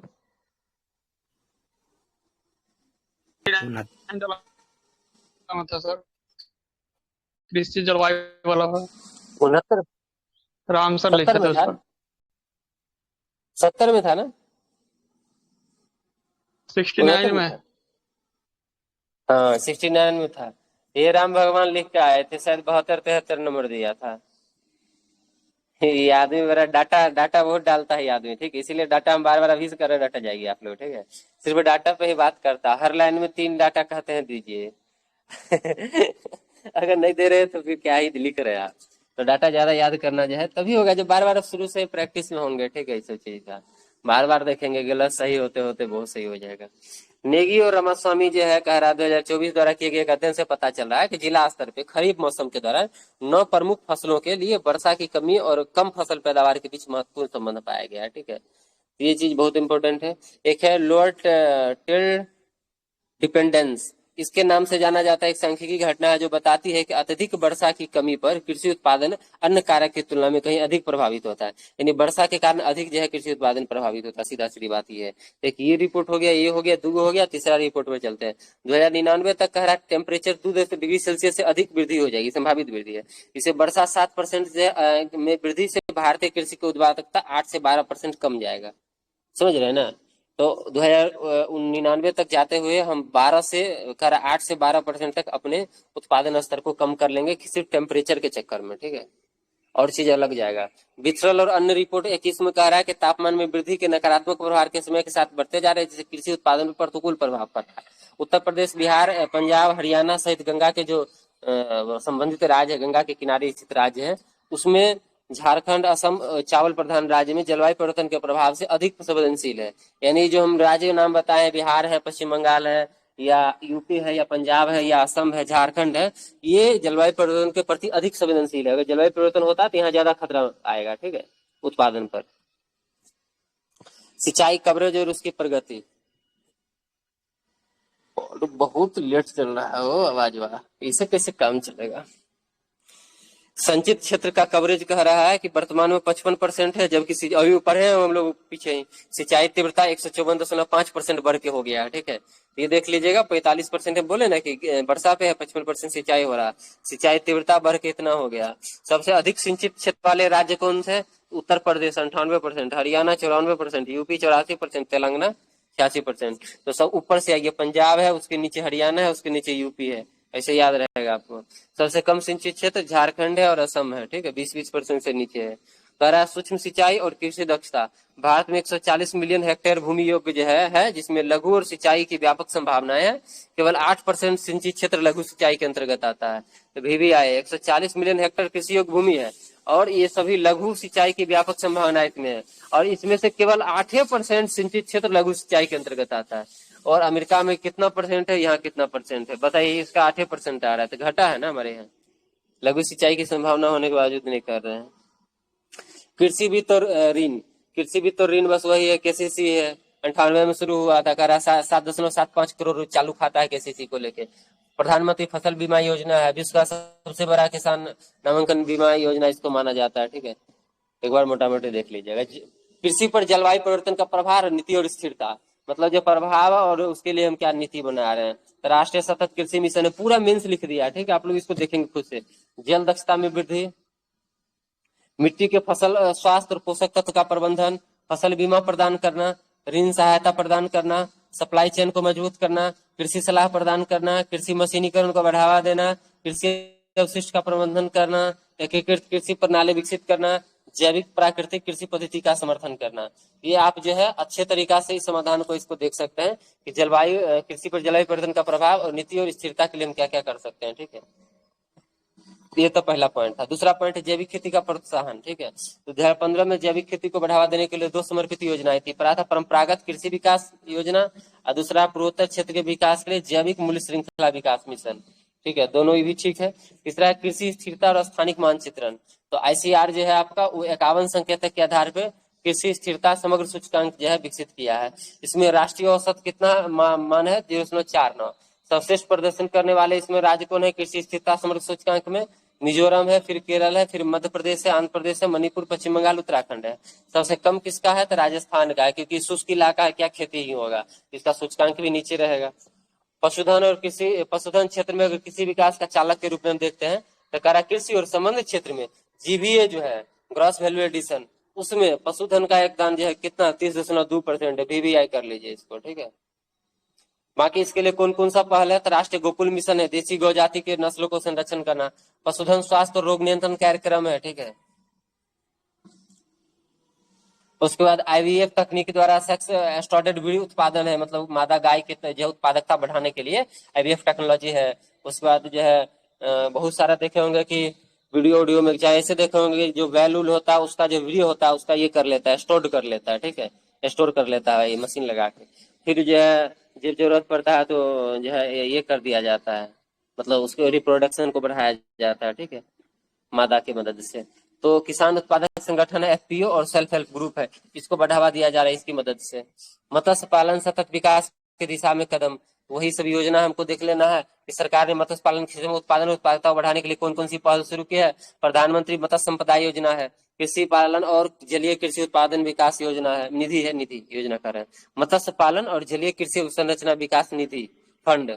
मछली उत्पादन है, देख रहा कह रहा पहले था 95.7 टन, अभी हो गया 184.02 लाख टन। देख रहे हैं, 14 से लेकर 23 तक, यानी 14 से 24 कर सकते हैं। समुद्री खाद्य निर्यात वृद्धि कह रहा है कि अभी वर्तमान में कितना हो गया? तो 60,523 करोड़। ठीक है, प्रधानमंत्री मत्स्य किसान समृद्धि योजना। ठीक है, ये चीजें है, योजना है कृषि से इसके लेके मत्स्य को लेके। सहकारी समिति और ग्रामीण विकास की रीढ़ मानी जाती है, जो सहकारी समितियां होती है उसको ग्रामीण विकास की रीढ़ मानते हैं। ठीक है, इसमें सहकारी समिति को सशक्त बनाने के लिए सरकार क्या क्या कर रही है, ये सारी चीजें हैं। क्या प्राथमिक कृषि ऋण समिति के कंप्यूटरीकरण कर रहा है, पहला नंबर। दूसरा, PSCS को कॉमन सर्विस सेंटर को बदल रहा है, कॉमन सर्विस PSCS को कॉमन सर्विस सेंटर बना रहा है। उसको खुदरा पेट्रोल और डीजल आउटलेट को माइक्रो ATM की स्थापना कर रहा है। रुपए किसान क्रेडिट जो है कार्ड वो जो दे रहा है डेयरी सहकारी समिति के लिए। 9,000 से अधिक जो है PSCS को डायरी और मत्स्य सहकारी समितियां स्थापित कर रहा है। ठीक है, इसके लिए प्रधानमंत्री किसान समृद्धि केंद्र की जो है के रूप में विकसित कर रहा है PSCS को। ये जो है आराम से आप लोग जो है इसको एक बार 2 बार देखेंगे, जब इसको सहकारी समिति ग्रामीण विकास की रीढ़ है कैसे, तो आराम से ऑटोमेटिक आपको पता चल जाएगा। ठीक है, हरा खाद्य प्रसंस्करण उद्योग अर्थव्यवस्था के लिए महत्वपूर्ण है। कैसे महत्वपूर्ण है? तो खाद्य प्रसंस्करण उद्योग जो है वो संगठित विनिर्माण के भीतर सबसे बड़ा नियोक्ता में से एक माना जाता है। ठीक है, कि वर्तमान में 12.41% जो है रोजगार प्रदान करता है कुल रोजगार का, और निर्यात जो है कुल भारत के निर्यात का 11.60% निर्यात करता है, कृषि खाद्य निर्यात का। तो ये चीजें हैं। ठीक है, कह रहा है कि कुल कृषि खाद्य निर्यात में जो है प्रसंस्करण खाद्य निर्यात की हिस्सेदारी 23.4% हो गई है। ठीक है, यहाँ क्या था, कुल निर्यात का लगभग इतना % कृषि खाद्य का। ठीक है, यहाँ पर संस्कृत वाला है, दोनों अलग अलग है।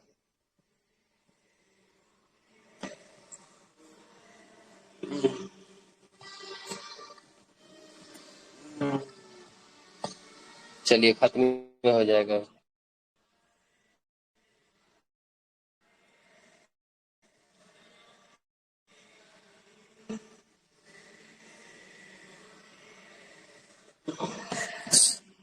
दिख रहा है स्क्रीन? Yes sir.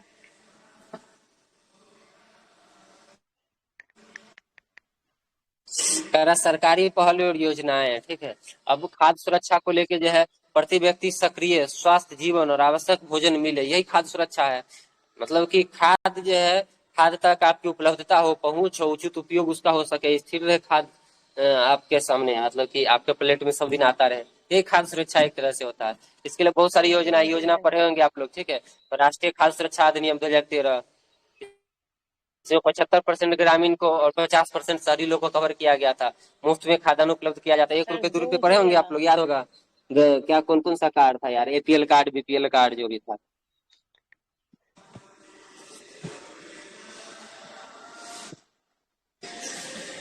रुकिए, हमको एक काम है, 10 मिनट में आते हैं हम। 10 मिनट के लिए कोई आदमी पूछिए तो, तब तक 10 मिनट में आते हैं।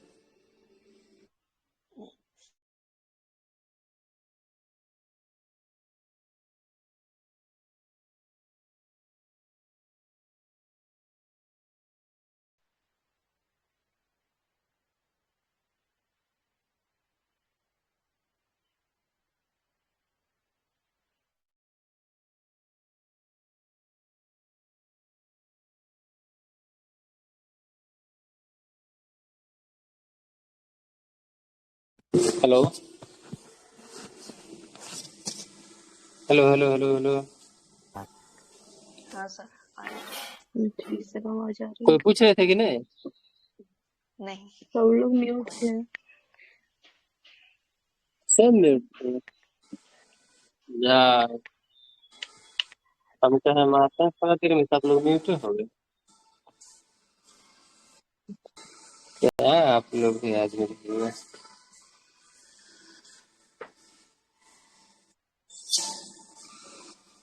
दिख रहा है?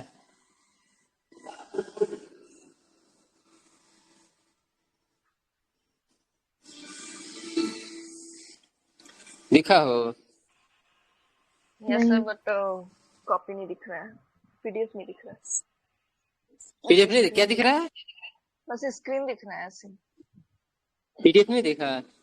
नहीं नहीं, अब देखा था। यही थे ना हम लोग? हाँ सर। खाद्य सुरक्षा का बात हम लोग कर रहे थे, हमें याद है। तो वही होता है कि मतलब खाद्य सुरक्षा तो बेसिक बात है, आपको जान भी करते हैं कि हर व्यक्ति को हर दिन मतलब कि खाने के लिए जो है, खाने तक उसकी पहुंच हो, बस हो गया, यही खाद्य सुरक्षा। खाद्य सुरक्षा के लिए अधिनियम बताए थे 13 में आया था, ये तो पता होगा सबको, राष्ट्रीय खाद्य सुरक्षा अधिनियम 2013। इसमें कह रहा 75% ग्रामीण और 50% शहरी व्यक्ति को खाद्य मुफ्त खाद्यान्न उपलब्ध कराया जाता है। BPL APL कार्ड आप सुने होंगे, ठीक है? नहीं सुने होंगे तो लाल पीला कार्ड सुने होंगे। प्रधानमंत्री गरीब कल्याण अन्न योजना, ठीक है? कोविड-19 जब हुआ था तो उसके बाद बोला गया था कि हम मुफ्त में अनाज देंगे, याद आया? 5 किलो, 5 केजी अनाज, याद आया जी? यूपी में एक गाना बना था कि 5 किलो गेहूं पे इतने गुमान, चुनाव के टाइम। यही योजना पर कटाक्ष था।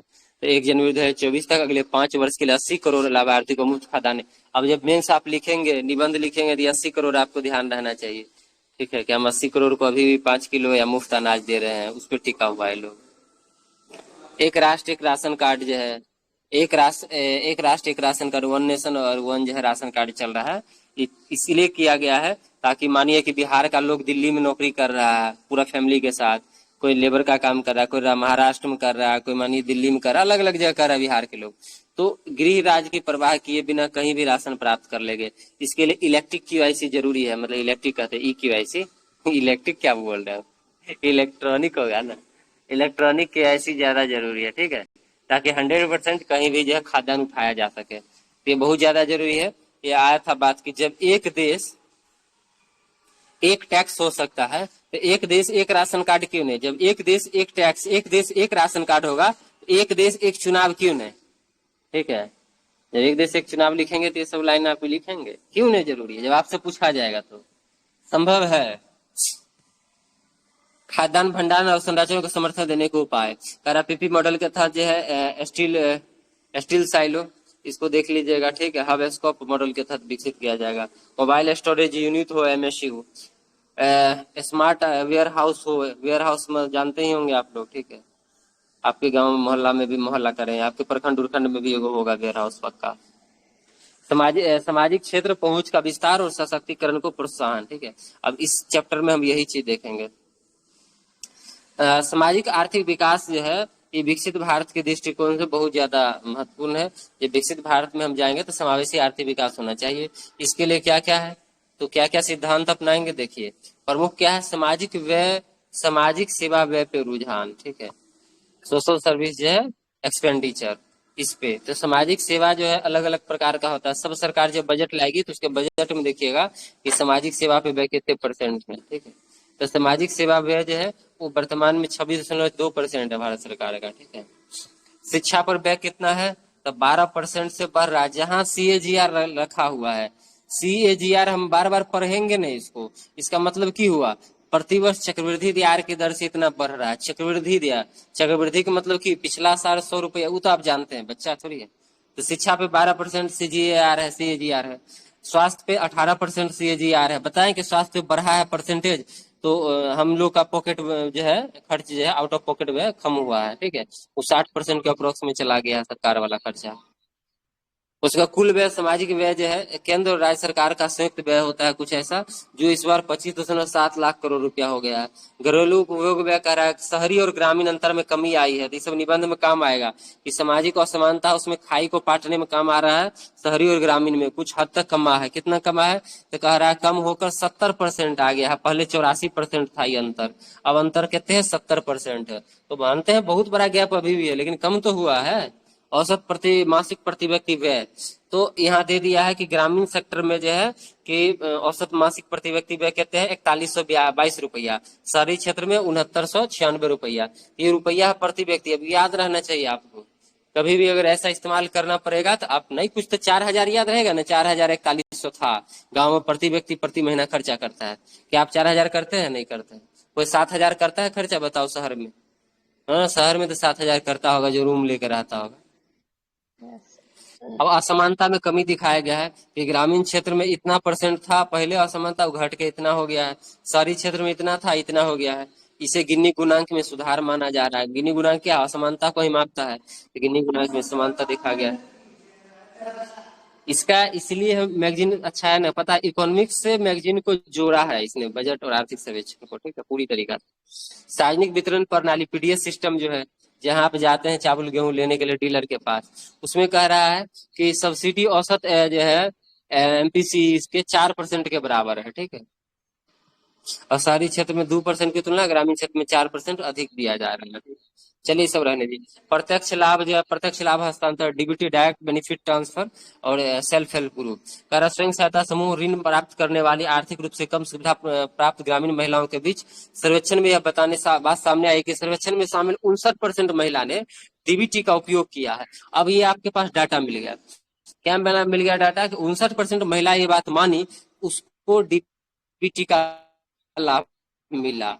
अब आपसे क्वेश्चन आएगा तो आप ये चीज देंगे टेक्नोलॉजी में, ये चीज पहले भ्रष्टाचार कमा है नहीं कमा है, तब दिखाइए कि भैया आप तो 59% महिला ये चीज मान दी है एक सर्वेक्षण में, उनको डायरेक्ट DBT का मतलब लाभ मिला। तो कहीं पिछले की अपेक्षा हम तो बहुत ज्यादा सुधार हुआ है। जब राजीव गांधी आता तो कहता कि 1 रुपया देते हैं 80 पैसा खा जाता है। क्या हुआ?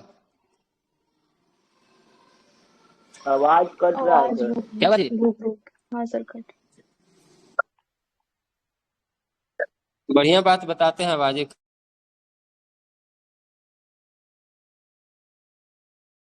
बढ़िया बात बताते हैं, आवाजें कट जाता। पता नहीं, ये भी चाह रहा है कि आप लोग बढ़िया बात ना जाने।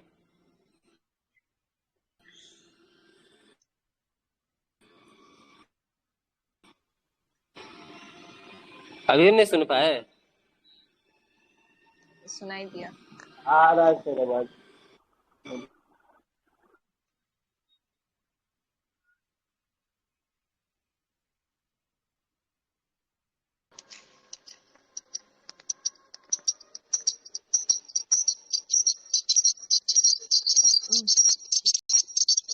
रुद्र सिंह कौन है सर? उनका आवाज आ रहा है। अब ठीक है आवाज? देखिए तो, हाँ अभी आवाज ठीक। अब ठीक है आवाज? इको कर रहा है। इको कर रहा है? इको कर रहा है? हाँ हाँ सर।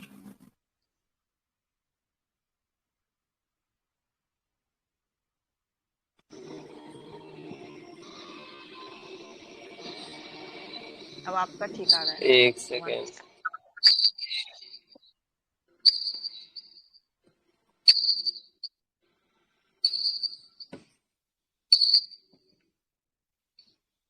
ठीक है, आप देखिए तो।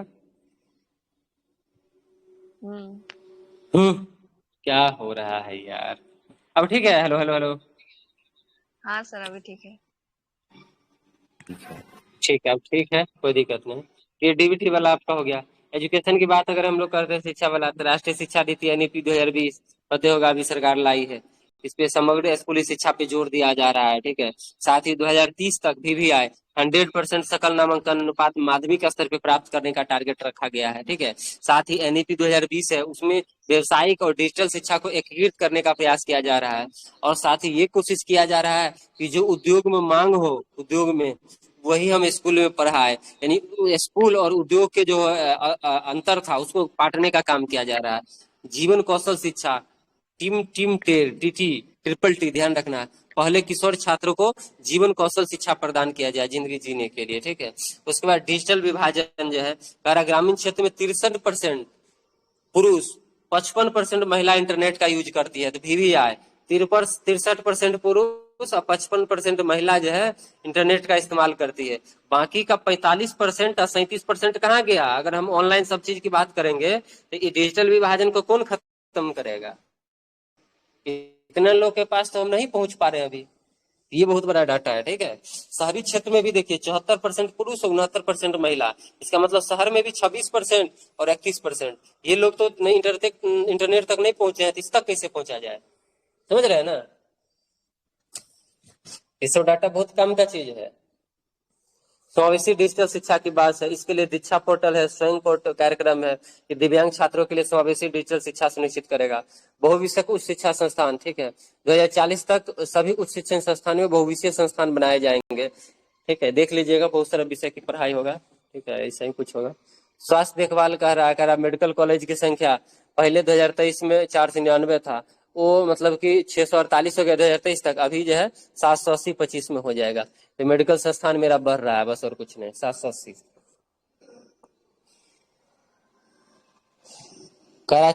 चिकित्सा शिक्षा का सामर्थ्य।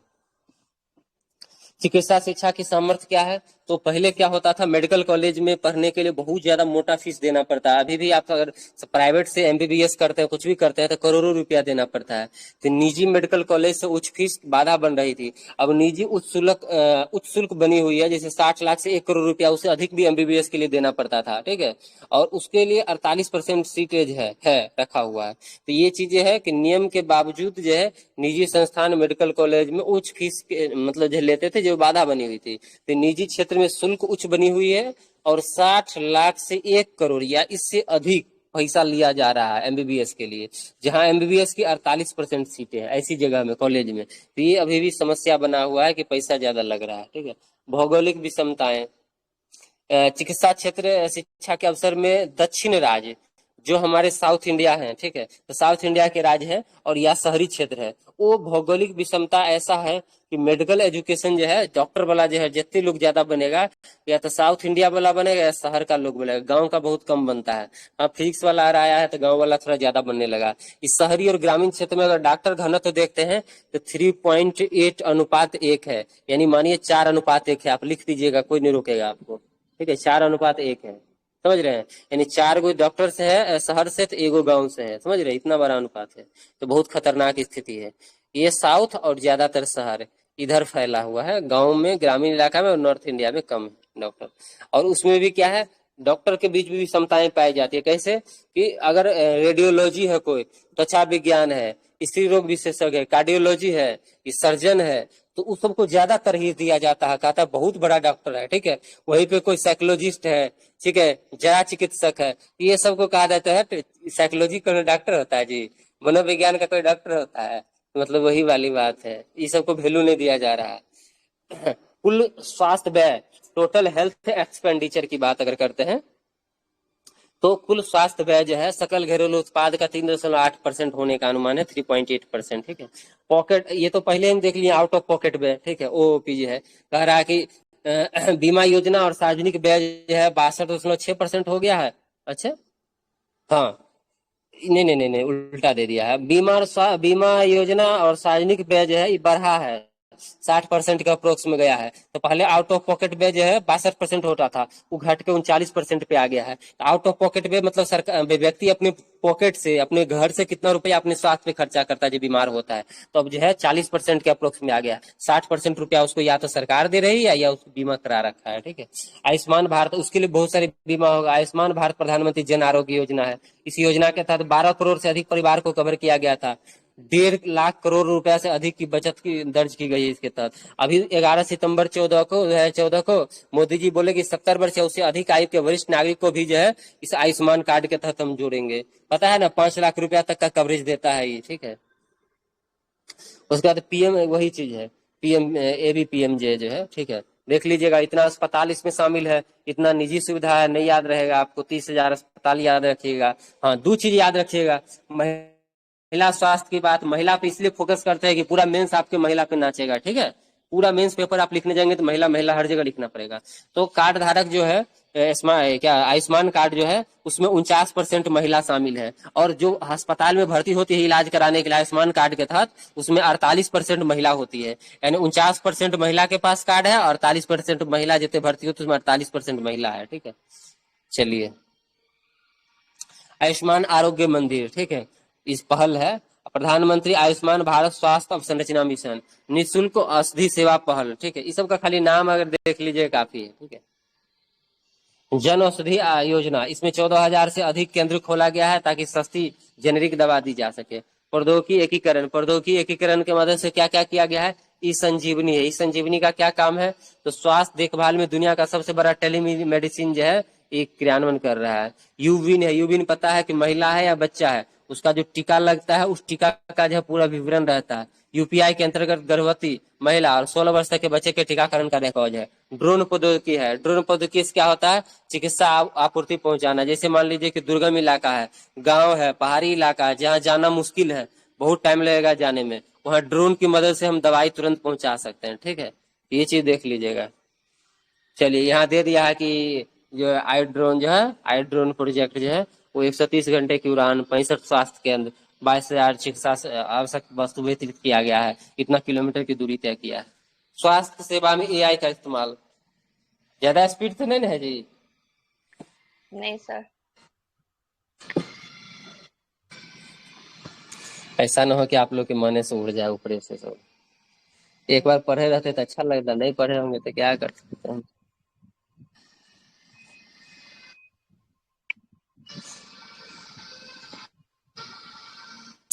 स्वास्थ्य में AI का इस्तेमाल, ठीक है। ये वाला है, फिर ग्रामीण विकास आ जाएगा, फिर तो खत्म ही होने के कगार पे, 2-3 पेज बाद खत्म हो जाएगा। देखिए, स्वास्थ्य सेवा जो है उसमें आर्टिफिशियल इंटेलिजेंस का जो है यूज किया जा रहा है। इसके लिए रणनीति 2018 में तैयार किया गया था कि AI का इस्तेमाल हो एजुकेशन हेल्थ में, ठीक है। सब जय हिंद। इसके लिए राष्ट्रीय रणनीति 2018 में तैयार किया गया था, ध्यान रखिएगा। मानसिक स्वास्थ्य को लेके जो है क्या क्या है, तो मानसिक स्वास्थ्य के लिए आप लोग ये सब काम कीजिए, आप मानसिक रूप से जो है स्वस्थ रहेंगे, ठीक है। तो ये सब चीज टोटल एक चीज आप लोग अपने चीज में हैबिट में शामिल कीजिएगा, ठीक है। जो चीज दिया गया, क्या चीज दिया गया देख लीजिए। मन और शरीर का संबंध हो, मूड आउटलुक हो, ठीक है। सामाजिक सौ हो, मतलब कि सामाजिक लोग हैं तो सबके साथ बात कीजिए, रहिए, नहीं तो अकेले में रूम में बंद रहेगा, डिप्रेशन में आइएगा। अनुकूलनशीलता और लचीलापन हो, मतलब कि एक्सरसाइज होता रहे। ड्राइव और प्रेरणा हो, मतलब कहीं से कहीं आप प्रेरणा लीजिए किसी से, ठीक है। एक टारगेट फिक्स कीजिए, ऐसे ही है। आप पढ़िए, अनुभूति कीजिए, किसी चीज को फील कीजिए, छोड़िए हटाइए। करा जीवन प्रभार में जो है MHQ का पैमाना है। MHQ जो ऊपर हम देख रहे हैं, MHQ को ठीक करने का ये सब तरीका है। अभी अगर मान लीजिए कि आपका MHQ क्या है, ठीक है, किस लेवल पे आप जी रहे हैं, ठीक है, ये पैमाना दिया गया है। तो क्या लग रहा है किस लेवल पे होंगे आप लोग? इस लेवल पे तो नहीं है, हमको इसी लेवल पे रहा है। संघर्ष कहीं देखिएगा इधर न निकल लीजिएगा धाई दबर। इधर विकास सर, इधर है क्या? हम लोग तो 50 वाले पे, -50। इधर है। इधर से जल्दी भागे, इधर आइए, ठीक है। प्रबंध कीजिए, सफलता मिलेगा। जो पूरा सफल हो जाएगा तो पता नाती पोता वाला हो जाएगा, संपन्न परिवार हो जाएगा पूरा, तो लास्ट में आप इधर आ जाइएगा, ठीक है।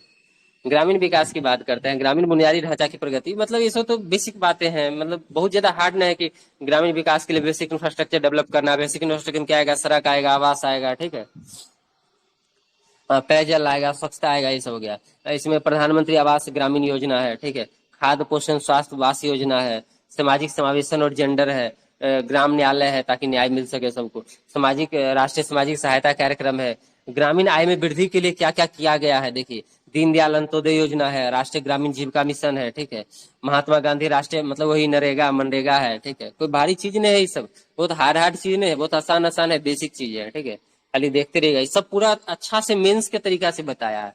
यदि आप इसको देखते रहे तो आपको मेंस में बहुत ज्यादा हेल्प मिलेगा, इतना हेल्प मिलेगा कि आपको लगेगा यार क्या हो गया, तो जलवा हो गया, ऐसा लगेगा आपको। रोजगार और कौशल कार्यबल भागीदारी मजबूत करना, ठीक है, रोजगार और कौशल विकास के लिए कार्यबल और भागीदारी को मजबूत करना। अब यहाँ दे दिया है कि भारत हाल ही में रोजगार के क्षेत्र में काफी सुधार किया है।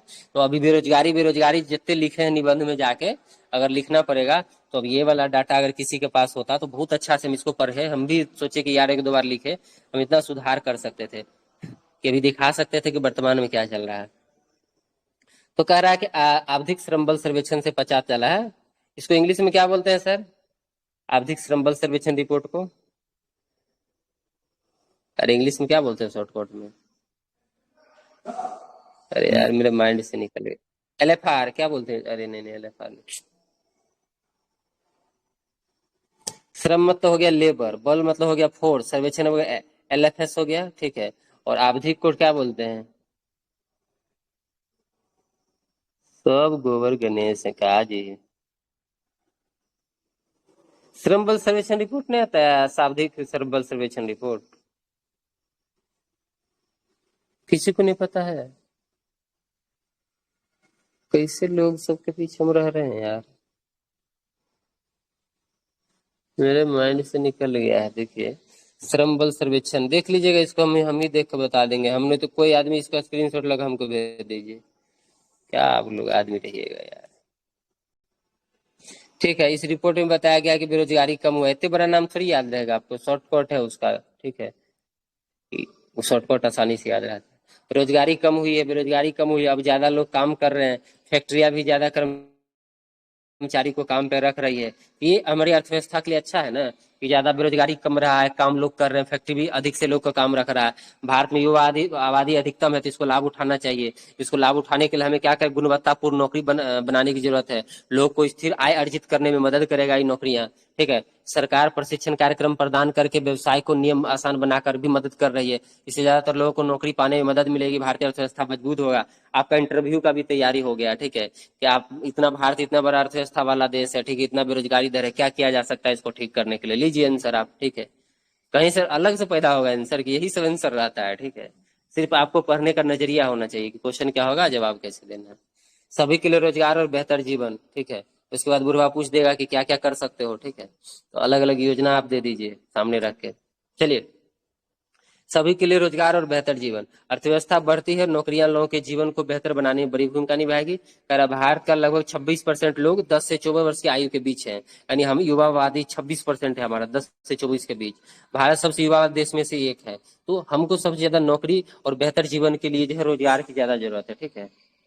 भारत में बढ़ती अर्थव्यवस्था और युवा जनसंख्या 2014 में जो है 10 सबसे बड़ी अर्थव्यवस्था में थी, लेकिन अभी हम चौथी सबसे बड़ी अर्थव्यवस्था बन गए हैं, और यहाँ तक कि ब्रिटेन को भी पीछे छोड़ दिए हैं, ठीक है, इस मामले में। और 2030 तक ऐसा अंदेशा है कि यूएसए चीन के बाद मेरा ही नंबर होगा। तब ये टारगेट जो है ये भी आप देख लीजिए कि 10 में थे, कहाँ 14 में 10 में थे, उसके बाद अभी चौथी पे आ गए हैं, ब्रिटेन को पीछे छोड़ दिए, वो 5वीं इसको बना दिए, हम चौथी बन गए। अब 2030 तक ऐसा अमेरिका और चीन के बाद हम ही आएंगे, ठीक है। तो ये हमारा अर्थव्यवस्था कैसे बूम कर रहा है, ठीक है। तो अत्यधिक कार्यशील आयु वाले लोग हैं, मजबूत कारखाना हो, उत्पादन और भारत के विकास में यही सब तो काम करेगा ना, कि हमारे पास कैरेबल है बहुत सारा, और उसके बाद मजबूत कारखाना है अत्यधिक उत्पादन करने वाला, यही विकास में हमारा सपोर्ट करेगा। भारत की औसत आयु लगभग 28 वर्ष है, VVI कर लीजिए, यानी जितने बुढ़वा है सो, जुअन का है सो, बच्चा है सो, सबके आयु को जोड़ के टोटल जनसंख्या से भाग देंगे तो 28 वर्ष निकलेगा, ठीक है। यानी भारत की औसत आयु 28 वर्ष है, जो भारत के तेज विकास के लिए बहुत ज्यादा मददगार साबित होगा। कम आश्रित और अधिक कर्मचारी, ये VVI है। कि हमारी युवा जनसंख्या जब अधिक होगा तो ऑटोमेटिक है कि बुढ़वा कम है, बुढ़वा कम है तो बुढ़वा जो 60 वर्ष जब होता है तो बुढ़वा लोग को हम लोग को क्या करना पड़ता है, बुढ़िया बुढ़िया को मान लीजिए जो दादा दादी काका काकी जो भी होगा उसको क्या करना पड़ता है, आपको देखभाल करना पड़ता है, वो आप पे डिपेंडेंट हो जाते हैं। डिपेंडेंट होने से क्या होता है, उस पर खर्चा बढ़ता है, उस पर एक आदमी चाहिए, उसका दवा दारू खाना पीना कपड़ा लता। हम ये नहीं कर रहे कि गलत चीज है, लेकिन आप अर्थव्यवस्था कह रहा है कि ये गलत चीज है, सीधा बात है। इकोनॉमी जरूर कहता है ये लोग होना नहीं चाहिए, इकोनॉमिस्ट का ये मानना है, अर्थव्यवस्था का ये मानना होता है कि जितने 60 वाले रिटायर प्लस वाले होते हैं हमें नहीं चाहिए, ये हमारे लिए खतरा है, ठीक। लेकिन एक सामाजिक संरचना के हिसाब से तो हमारे पूर्वज कैसे इसे छोड़ देंगे, इतने कमा के दिए आपको, इतनी बड़ी अर्थव्यवस्था बनाए। तो परिवार में बच्चा की संख्या कम होने के कारण दूसरों पर निर्भर रहने वाले बच्चों की संख्या कम हो गई है, ठीक है। जैसे मानिए कि बच्चा कम है, साथ में बुढ़वा कम है, दोनों डिमेंड, बच्चा भी 2 महीना का 6 महीना का, उसको खिलाने के लिए 2 आदमी हमेशा चाहिए, उसका खाना पीना आलतू फालतू सारा काम करने के लिए। वृद्ध लोगों को अधिक सहायता की आवश्यकता होती है, समय और जीवित रहने दोनों जब तक रहेंगे तब तक। कारा आश्रितों की कुल संख्या कम हो गई है, 2011 में इतना % आश्रित था, 64.6% हमारे पास, अभी देखिए कितने कम गया है हमारे पास, धाई दबर गिरा है। अभी 55.31 में था और अभी 54% आ गया है। तो आश्रित हमारा जो है कम रहा, लगातार कम रहा आश्रित। तो जो आश्रित हमारा कमता जाएगा धीरे धीरे, ऑटोमेटिक हमारा आश्रित जब कमेगा तो हमें क्या होगी, अर्थव्यवस्था में काम रोजगार जो है ज्यादा क्रिएट हो पाएगा, उत्पादन ज्यादा बढ़ेगा। यदि कुशल कार्य आयु वर्ग के लोग अधिक रोजगार मिले तो अधिक प्रगति कर सकता है, ठीक है।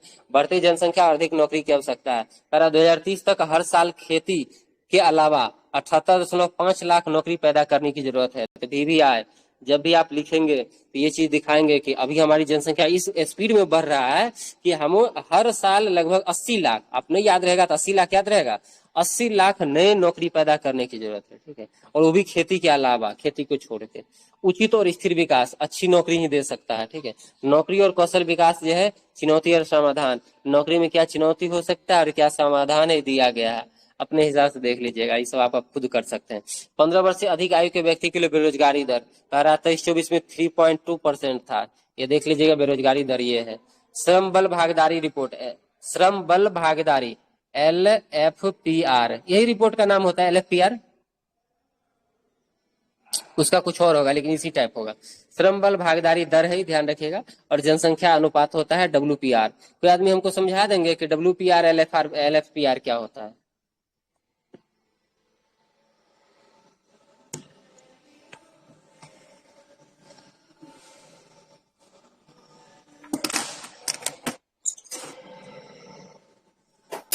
बोलिए जी, आवाज नहीं जा रहा है?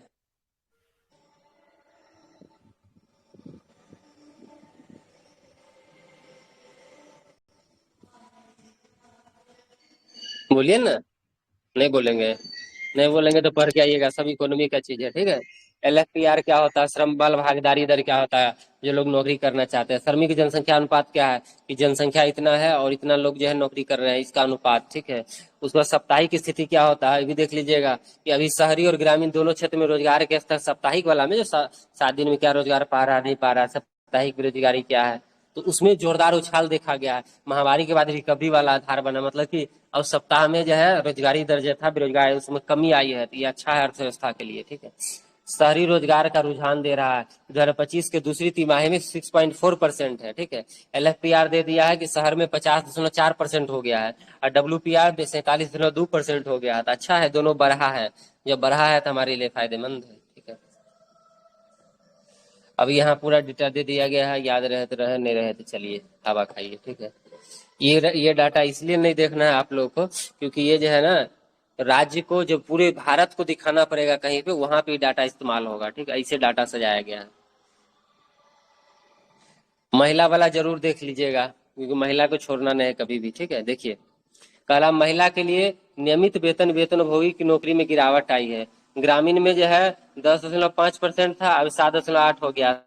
शहर में 52.1 था, 49.1 आ गया। सबसे गरीब गिरावट, मतलब कि ऑटोमेटिक जो है महिला के वेतन भोगी नौकरी में जो है गिरावट आ रहा है, सीधा सीधी बात, ठीक है। ये देख लीजिएगा। अवैतनिक प्रवासिक श्रम, मतलब कि अवैतनिक मतलब पैसा नहीं देते हैं, महिला से बर्तन धुआते हैं, खाना बनवाते हैं, बच्चा पलवाते हैं, ये सब काम में बढ़ा है। पहले 38.7 था, ये 43.2% हो गया, 42.2% हो गया, 42.3। ये खतरनाक है महिला के लिए भी, अर्थव्यवस्था के लिए भी, क्योंकि वो घर में खाली काम करे और बाहर उत्पादन न करे, और आप खाली काम कीजिए और टांग पे टांग धरा के और ये मतलब सुनिए, खाली टीवी सीरियल देखिए, ये गलत है ना। या फिर मैच देखिए। तो महिला भी काम करे घर में, पुरुष भी काम करे, दोनों खाना बनाए, दोनों बच्चा पाले, सब चीज करे, और दोनों बाहर निकल के काम करे, ठीक है, तभी इकोनॉमी बूस्ट होगा। बताइए, अगर भारत की 60% महिला काम में आ जाएगी तो कितना परसेंट जीडीपी उछाल करेगा? यानी 70%, 70% था शायद, सन्नी सर। भारत की जीडीपी कितना बढ़ जाएगी यदि 70% महिलाएं अपने भारत में अर्थ ये में लगातार भागीदारी करने लगे काम में? तो 21% नहीं था क्या? आवाज नहीं जा रहा मेरा क्या आप लोग तक? आ रहा है ना। आ रहा है तो बोलने में क्या हो रहा है? चलिए आइए,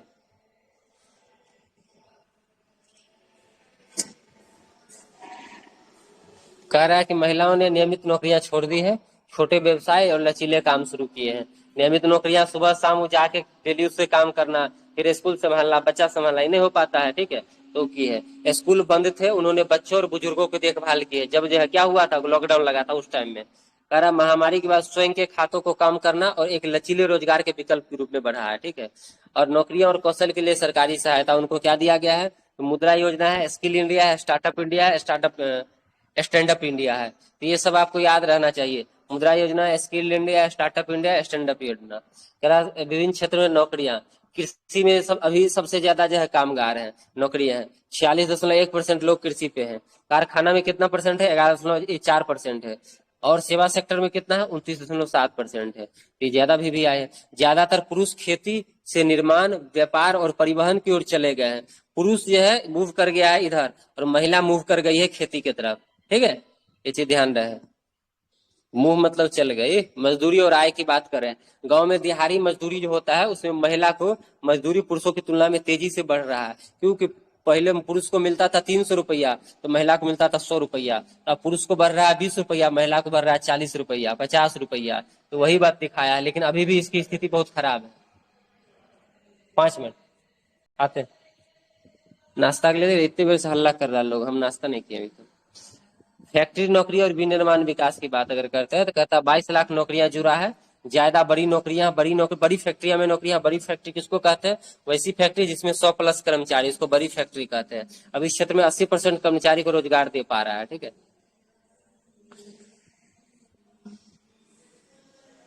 कह रहा रोजगार सृजन, रोजगार के अवसर में वृद्धि की दिशा में। अब नौकरी के नियम है, मतलब कि नियम कानून जो बनाया गया है गिग वर्कर्स के लिए, कि उसको स्वास्थ्य बीमा हो, उस तक भी लाभ पहुंचे, उसका भी एनपीएस अकाउंट हो। तो सब चीज आप जब पढ़ेंगे नहीं तब तक हम कितने आपको समझा पाएंगे, ठीक है। गिग वर्कर्स क्या होता है, ये सब मेंस का टॉपिक है, आपको पता होना चाहिए, ठीक है। ऑनलाइन नौकरियां बढ़ गया है, डिलीवरी, फ्रीलांस, ये सब इस सब को लेके, ठीक है। इसमें गिग वर्कर्स को चक्कर में महिलाएं घर से जो है काम करके पैसा कमा रही है, लेकिन इसके सामने भी बहुत सारी चुनौतियां हैं। अगर एक सर्वे कराया गया तो गिग वर्कर्स महिला में 60% से ज्यादा महिला मानी कि वो जो है खतरा महसूस करती है अपने कामों में। हरित ऊर्जा क्षेत्र में नौकरियां की बात है, ठीक है। फैक्ट्री में नौकरियां बढ़ा है। अब ये सब आप देखेंगे, हम नहीं देखेंगे। कौशल विकास है, बदलती दुनिया के लिए कौशल उन्नयन, कौशल विकास और नए कौशल विकास की बात कर रहा है।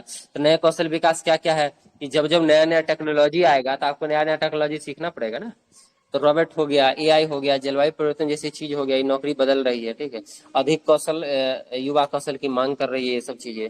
4.9% युवा स्कूल मतलब जो है स्कूल में कौशल सीख रहे हैं।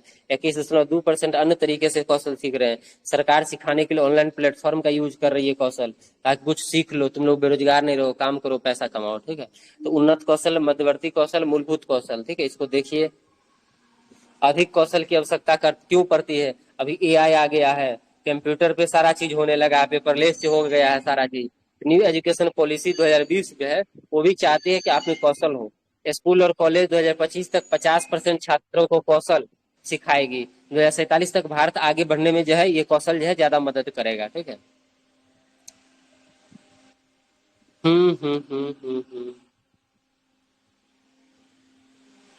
अब अब स्कूल और कंपनियां जो है मिलके काम कर रही है कौशल देने में। इसके लिए अब ये स्कूल पर आएंगे, लेकिन इंटर्नशिप कौन देगा? कंपनी ही देगा ना इंटर्नशिप। तो उसके लिए ताकि सुनिश्चित हो सके कि छात्र जो पढ़ाई के बाद नौकरी कर सके, वास्तविक जीवन में शिक्षा का सही इस्तेमाल कर सके, एआई या नया टेक्नोलॉजी जो सीखे उसका अब मतलब ये पाठ्यक्रम को अपडेट किया जा रहा है, पाठ्यक्रम में इसको ऐड किया जा रहा है। कौशल पर सरकारी खर्च कर रहा है, 2 लाख करोड़ रुपया खर्च किया गया है। एआई और कौशल प्रशिक्षण की बात करिएगा तो कह रहा एआई को भी अब जो है कैसे काम करेगा, इसको कैसे शामिल किया जाए, एआई को नौकरी में कैसे उपयोग किया जाए, इसको जो है शामिल किया जा रहा है, सिखाया जा रहा है इसके बारे में। ठीक है, क्लास चलेगा, आइए। नहीं, हम आप ऐसे नहीं हो सकते। कौन सा आप क्लास लेंगे? कौन सा आप क्लास लेंगे? अरे यार,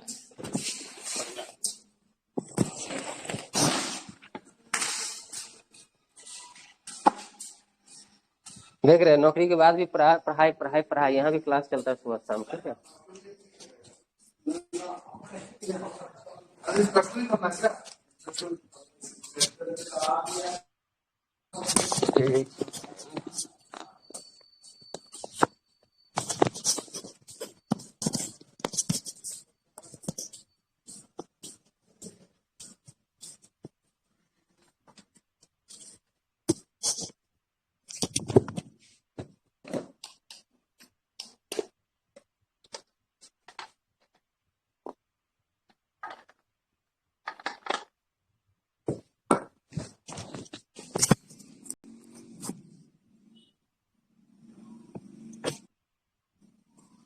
स्क्रीन दिख रहा है कि नहीं? नहीं सर, नहीं दिख रहा है ना? नहीं, हमको पता चल गया था नहीं दिख रहा हो, हमको पता चल गया था। गिन लीजिए, दिखा? हाँ। तो अभी प्रशिक्षण में मदद करने वाली कंपनियां कौन सी होगी? तो डेसाल्ट है, स्कार्डो है। डेसाल्ट हवाई जहाज के लिए, स्कार्डो जो है कार के लिए। भारतीय कर्मचारी वैश्विक स्तर पे अब जा रहे हैं। 32 मिलियन से लोग जो है दूसरे देश में काम कर रहे हैं। हमारे 2025 तक दुनिया के 97 मिलियन से ज्यादा कर्मचारी की जरूरत होने वाली है। खासतौर पे स्वास्थ्य सेवा, आईटी और वित्त क्षेत्र में भारतीय कर्मचारी दुनिया के भर में नौकरी पाने में एक सबसे बड़ा मौका है। ठीक है, क्योंकि जब 97 मिलियन से ज्यादा कर्मचारी की जरूरत होगी तो भारत में इतना जो युवा बेरोजगार बैठे हैं, अगर टेक्नोलॉजी सीख लेंगे तो जाके विदेशों में काम करेंगे। समझ रहे हैं ना? अब यहाँ निष्कर्ष दिया है, देखिए ये जो निष्कर्ष दिया है ये भी बहुत वीवीआई है। ठीक है, ये वीवीआई इसलिए है कि आप अगर मेंस आंसर राइटिंग करते हैं उस टाइम के लिए। अब एक सॉलिड निष्कर्ष लिखने के, निष्कर्ष कैसे लिखा जाता है इससे समझ सकते हैं। तो अब पढ़ सुना देते हैं। भारत हाल के वर्षों में खासतौर पे महामारी के बाद, अच्छा जूम कर देते हैं, नौकरी में अच्छी वृद्धि देखी गई है। बेहतर नियम और कौशल प्रशिक्षण के कारण अधिक लोगों को औपचारिक नौकरियां मिल रही है। व्यवसाय बढ़ रहे हैं। सरकार में श्रमिक खासतौर पे महिलाओं को मदद के लिए श्रम कानून में बदलाव किया गया। अब महिलाएं सुरक्षित रूप से रात के पाली में काम कर सकती है। लंबी मासिक छुट्टी पा सकती है। जो नियम ऊपर बताए थे कि नियम बदला गया सब। समान वेतन मिल रहा है महिला को भी। कार्यस्थल पे सभी के लिए निष्पक्ष और सुरक्षित बनता जा रहा है कार्यस्थल। नियम को सरल बनाकर व्यवसाय को अधिक स्वतंत्र किया गया है। ठीक है, अधिक नौकरियां पैदा हो रही है। अर्थव्यवस्था को बढ़ने में मदद मिल रहा है। इससे लोगों को बेहतर काम के अवसर मिलते हैं। व्यवसाय को बढ़ना आसान होता गया है और वे अधिक श्रमिकों को काम पर रखते हैं और बेहतर मशीन का उपयोग कर रहे हैं। इससे एक चक्र बनता है और यहाँ नौकरियां बढ़ती है, इससे देश को आगे बढ़ने में मदद मिलेगी। ये पूरा जो है ये नौकरी वाला सेक्टर का पूरा ये था। ठीक है, अब कह रहा है एआई, तो एआई कर लिए, लेकिन एआई से कुछ संकट भी आएगा। ठीक है, कुछ संकट भी आएगा। श्रम संकट है, उत्प्रेरक का भी काम करेगा। तो एआई से क्या क्या हो सकता है कृत्रिम बुद्धिमत्ता से, तो ये अभी यहाँ पढ़ने से अच्छा है कि आप लोग पढ़ेंगे कि इसके सामने क्या चुनौतियां हैं। एआई विश्वसनीयता, संसाधन और क्षमता, संरचना की कमी, इसका बहुत सारा प्रयोगात्मक प्रकृति। तो आप इसको डिटेल में आप लोग पहले मेंस में देखे होंगे। एआई पे जब निबंध लिखे होंगे आप लोग, ठीक है, तो बहुत बड़ी बात नहीं है। इसके लिए आवश्यकता क्या है? तो शिक्षा में निवेश करना होगा, कौशल प्रदान करना होगा, बहुत सारी बातें हैं। ठीक है, हमको इसमें क्या देखना है सो बता देते हैं। हमको देखना है कि नास्कॉम बोला है कि एआई बाजार 2027 तक जो है 25 से 35% CAGR से बढ़ेगा, पहला। और ये पहली औद्योगिक क्रांति इसी गतिशीलता का उदाहरण है। उसके बाद ये नौकरी कितना पैदा कर रहा है और कितना नौकरी खा रहा है। ठीक है, ये चीज देखना है। रोजगार विस्थापन की अगर हम बात करें तो IMF कहता है कि रोजगार विस्थापन विशेष रूप से उभरती अर्थव्यवस्था, यानी जो उभरती अर्थव्यवस्था है या विकासशील अर्थव्यवस्था, उसके लिए घातक हो सकता है। विकसित अर्थव्यवस्था में एआई कोई बहुत बड़ा मतलब ये नहीं करने जा रहा है, उछल पुछल नहीं करने जा रहा है। ये सिर्फ हमारे भारत बांग्लादेश छोटे मोटे जो देश हैं जिसकी अर्थव्यवस्था विकसित नहीं हुई उसके लिए है, उसको घातक कर सकता है। आईएलओ कहता है कि 75 मिलियन नौकरी जो है स्वचालन के कारण जो है जोखिम में है, तो के नहीं हो पा रहा है। अब 75 मिलियन नौकरियां जो है क्या है, स्वचालन जोखिम में है। आईआईएम अहमदाबाद कहता है कि 68% कर्मचारी उम्मीद करता है कि अगले 5 वर्ष में उसकी नौकरी खत्म एआई के चक्कर में। तो अब देखिए जोखिम पता चल गया। अब आप अपने मुंह से बोलेंगे और या फिर रिपोर्ट बोलेगा आईएमएफ का, ठीक है, आईएलओ का, आईआईएम अहमदाबाद का, आपका आंसर कितना इनरीच हो जाएगा हार्ड। इसने बताया है कि एआई से क्या होने जा रहा है, ठीक, इसके सर्वेक्षण के हिसाब से। अब इससे क्या होगा कि असमानता बढ़ेगा, ठीक है, नई नौकरी का सृजन भी होगा, ये भी आपको दिखाना है, ठीक है, कि नई नौकरी का सृजन होगा। भारत की स्थिति है क्या, 2030 तक गैर कृषि में प्रतिवर्ष जो है औसतन 78.5 लाख नौकरियां का सृजन करना होगा। ये बात ऊपर हम लोग पढ़ चुके हैं कि अगर भारत नहीं करता है तो इसका बेरोजगारी दर बहुत बढ़ेगा। इतना हमारे यहाँ क्या है, जनसंख्या बढ़ रहा है स्पीड में, लोग जनसंख्या बढ़ाने पर लगे हुए हैं, क्या करें हम। भारत को मजबूत संस्थान की आवश्यकता होगी इसके लिए, ठीक है, मजबूत संस्थानों की आवश्यकता होगी। अब यहाँ दे दिया है कि श्रम बल के अनुकूल बढ़ावा दे, एआई संबंधी कौशल को बढ़ाए, शिक्षा और प्रशिक्षण के माध्यम से कर्मचारी को सामाजिक सुरक्षा और आर्थिक सुरक्षा का जाल प्रदान करे, एआई विकास का संचालन करें, नैतिक एआई का उपयोग सुनिश्चित करें, ठीक है, ताकि गलत सूचना ये सब जो है इसे बचा जा सके। निजी क्षेत्र में, अकादमिक में और निर्माण में, सरकार में, इन संस्थान के बीच सब में सहयोग रहे एक दूसरे के बीच। मतलब यही है, तरह मेंस वाला टॉपिक है। और भारत के लिए एआई क्षमता, एआई संवर्धित कार्य, नौकरी को बाजार का विस्तार, कौशल विकास, आर्थिक विकास के लिए एआई का लाभ उठाना, ठीक है। एआई तैयार भारत के लिए नीति सिफारिश है, बेहतर शिक्षा, एआई नीति, बेरोजगार लोगों की मदद, बात इसको रहने दीजिए। तो कुल मिला के यही चीज है, बाकी कुछ नहीं है। मेंस वाला चीज को भी इसमें रख लिया है, शामिल कर लिया है। तो यदि आप अच्छा से अगर इसको पढ़े होंगे तो ठीक है, नहीं पढ़े होंगे तो फिर से पढ़िए, बार बार पढ़िए, ठीक है। ये आपका बजट था, पूरा खत्म कर दिया गया। आर्थिक सर्वेक्षण, बजट का आर्थिक सर्वेक्षण था, ये आपका आर्थिक सर्वेक्षण हो गया। अब यहाँ से बजट है, लेकिन बजट इतना लंबा है नहीं, बजट बहुत छोटा है। किधर गया बजट, ये बजट है, ठीक है। हमारा पढ़ा हुआ है, अब आपका नहीं पढ़ा हुआ है तो हम कुछ कर नहीं सकते हैं, ठीक है। हमारा पढ़ा हुआ भी है, नोट्स भी बना, इसका नोट्स भी बना हुआ है मेरे पास। इसका नहीं, मेन बजट का जो जारी किया था भारत सरकार, उससे बना लिए हैं नोट्स, ठीक है। तो ये भी हम इधर भी पढ़ लिए हैं, नोट्स भी है, वो तो बार बार पढ़ेंगे, हमको दिख ले है, सब चीज लिख ले हैं हाथे से। तो पे आया कहाँ, गया कहाँ, राजकोषीय घाटा, सारा चीज। बस इतना ही बजट है, हो गया बजट खत्म, ठीक है। यहाँ साइंस एंड टेक्नोलॉजी, तो कल बजट पूरा रटा रहना चाहिए, ठीक है। 10 बज गया है, चलिए जो करंट वाला सेशन हम लोग खत्म कर सकते हैं, कोई दिक्कत की बात नहीं। आप बताइए, कुछ कहना चाह रहे हैं कोई लोग तो। सर वो कलर वाला भेज दीजिएगा।